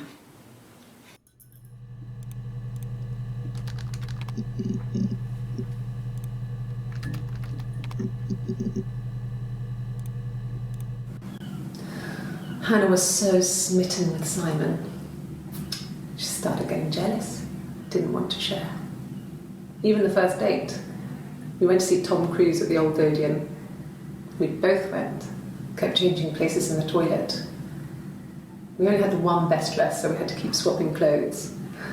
Must have thought we had terrible bladder problems. The next date, it was my turn. At the end, I let him kiss me, but that was it. We didn't want another Carl on our hands, and the Ouija board had said to hold back.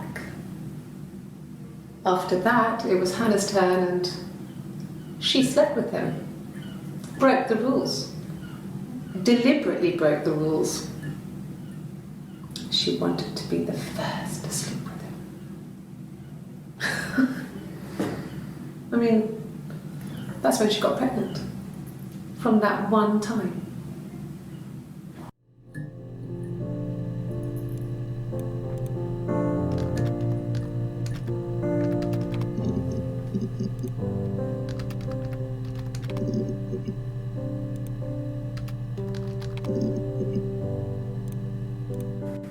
Yes.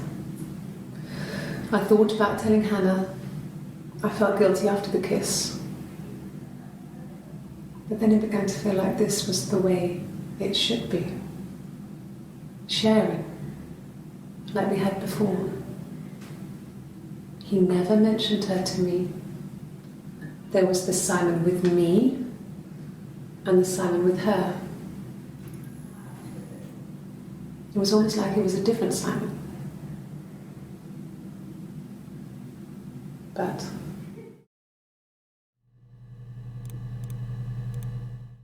after the kiss, the next time, he took me back to the house, to our parents' house, to their house.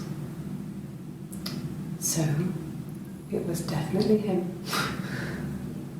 I sometimes think he wanted to get caught to prove to himself that we were different people. He told me about his marriage, told me how his wife was completely different to me. I almost burst out laughing.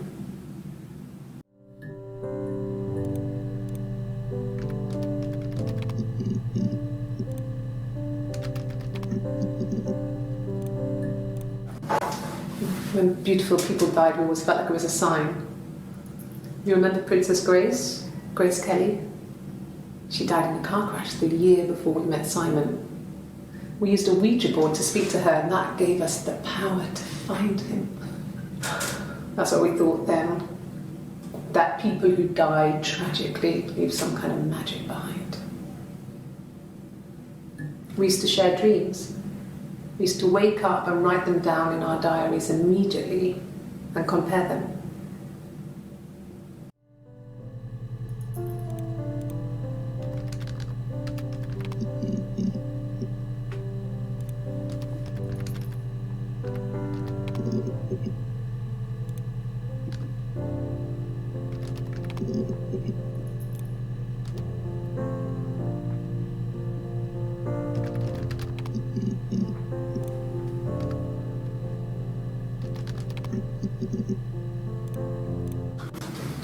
The legal stuff was completed very quickly. Hannah moved back in with Simon. Eric gave Simon the week off to help with the move. He decorated, modernised wallpaper curtains. Hannah insists the attic be left as it was, dollhouse and all. Simon never went up there.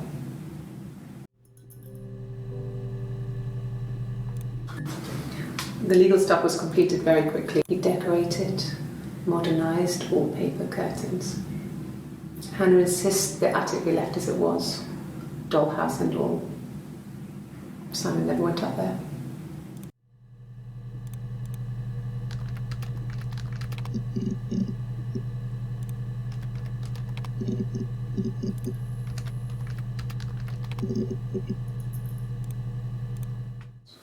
Did I pass? Sorry, I messed it up with all that Rapunzel stuff. Do you need me to do that card again?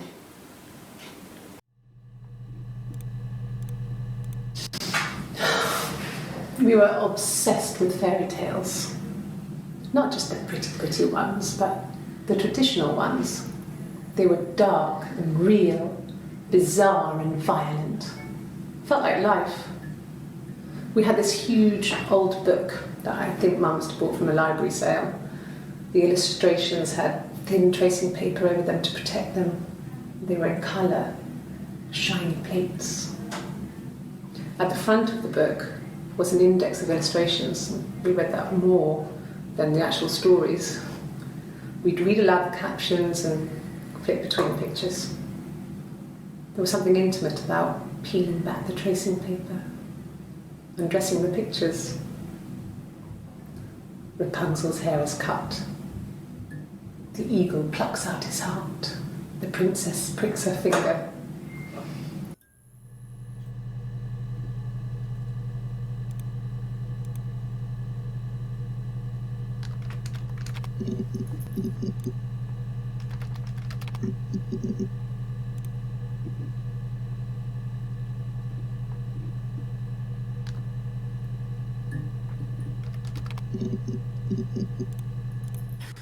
You must be desperate for leads if you're getting hung up over 6-month-old speeding tickets.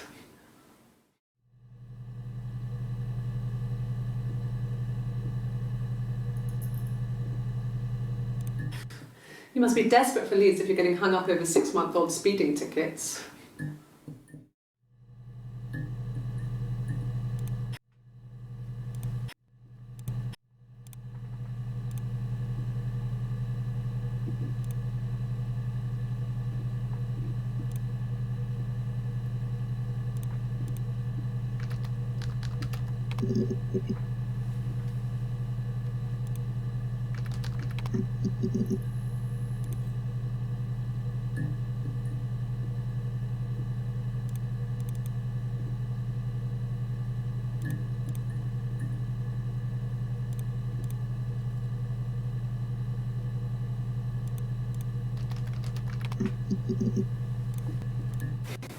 Family. So, Carl fucked off, and then there were other boys here and there, and then Simon.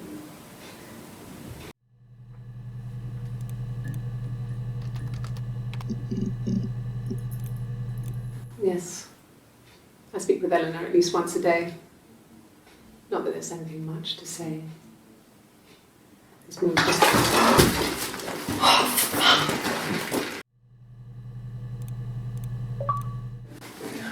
No, I'm okay. Fuck.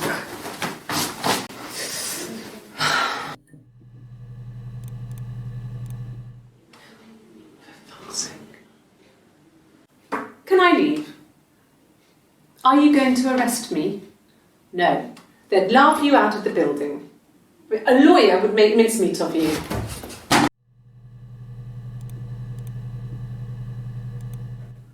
Are you arresting me? No. Fuck off. Open this door.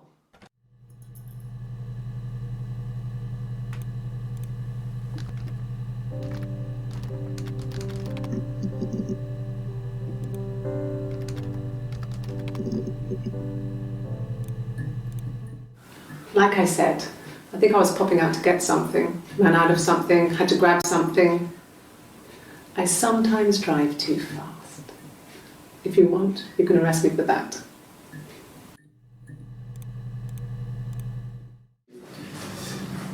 This is a nicer room. Is this where you take people when it's time to arrest them? Yes. No, lawyer. What are you going to arrest me for?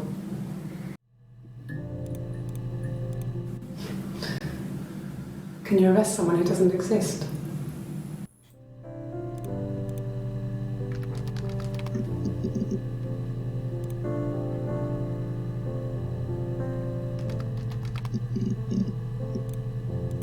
Yeah. I've been round to Doug and Eleanor's and they're very worried. I feel sorry for them.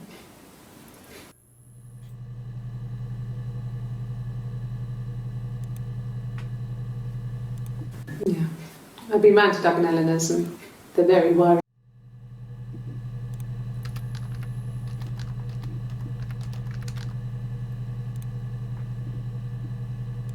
Yeah. I've been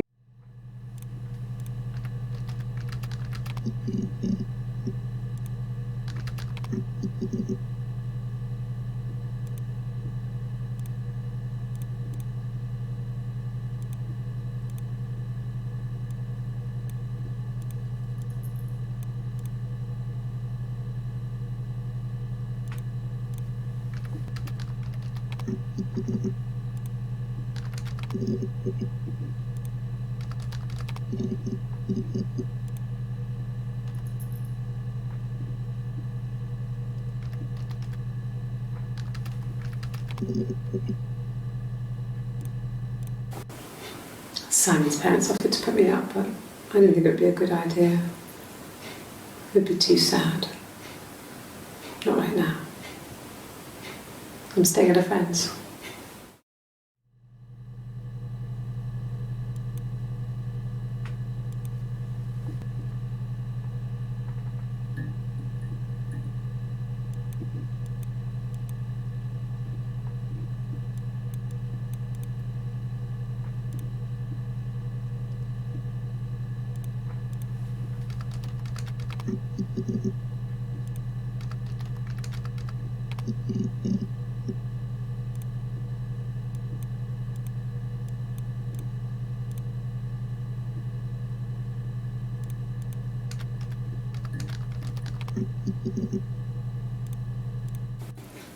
Fine.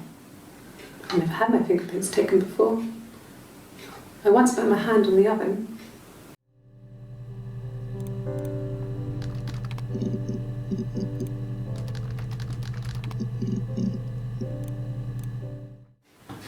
Fingerprints.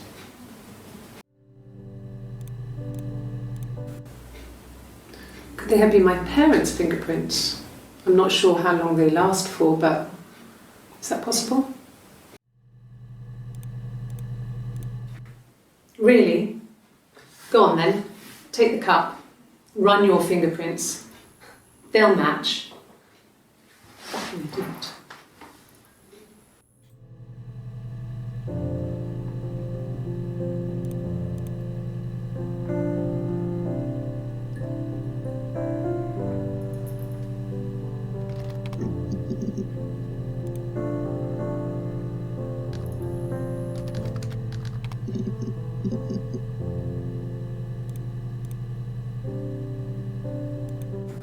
It happened very quickly. We hardly had to talk to each other. We agreed almost silently. The baby was what mattered. We'd help each other. We cleaned up.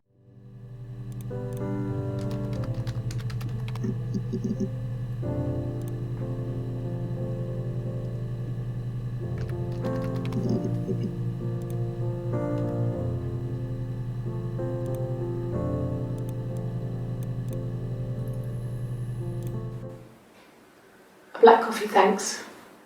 No sugar. I'm sweet enough as it is.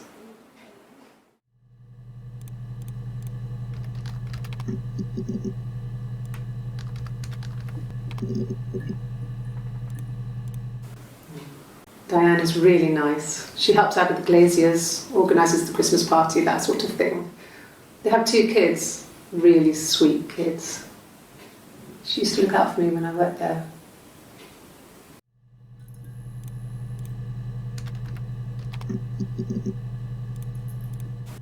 Well, there you go. How many kids?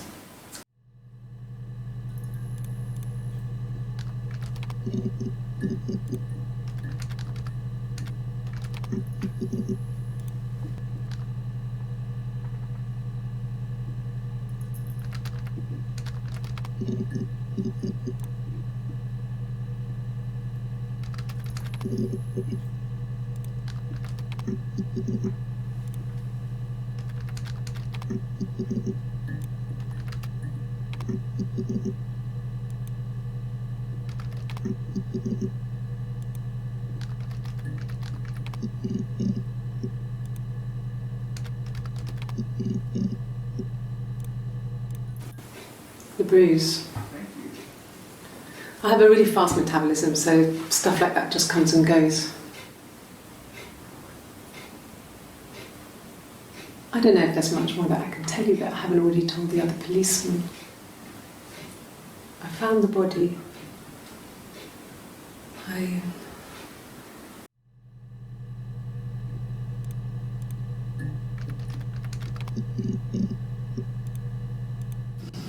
Differences? She's a better driver than me. She passed the test for us. I tried to take it and nearly crashed the car. Learned that you can't rely on confidence to get you through everything. She is the shy one. She was especially shy around boys. If Hannah liked a boy, I would have to pursue him. It was that way with Carl. Hannah met him first. She had such a crush. I let him take my virginity after a night that his band had played at. It got difficult. When I was with Carl, we would have sex, but Hannah couldn't let him see she was a virgin. She had lots of excuses. After a while, we decided that I should take Hannah's virginity. It's not that different to a bruise, pulling a tooth, a graze. We used a hairbrush. After that, we took it in turns, though. I was always the one who seduced the boys. Until Simon.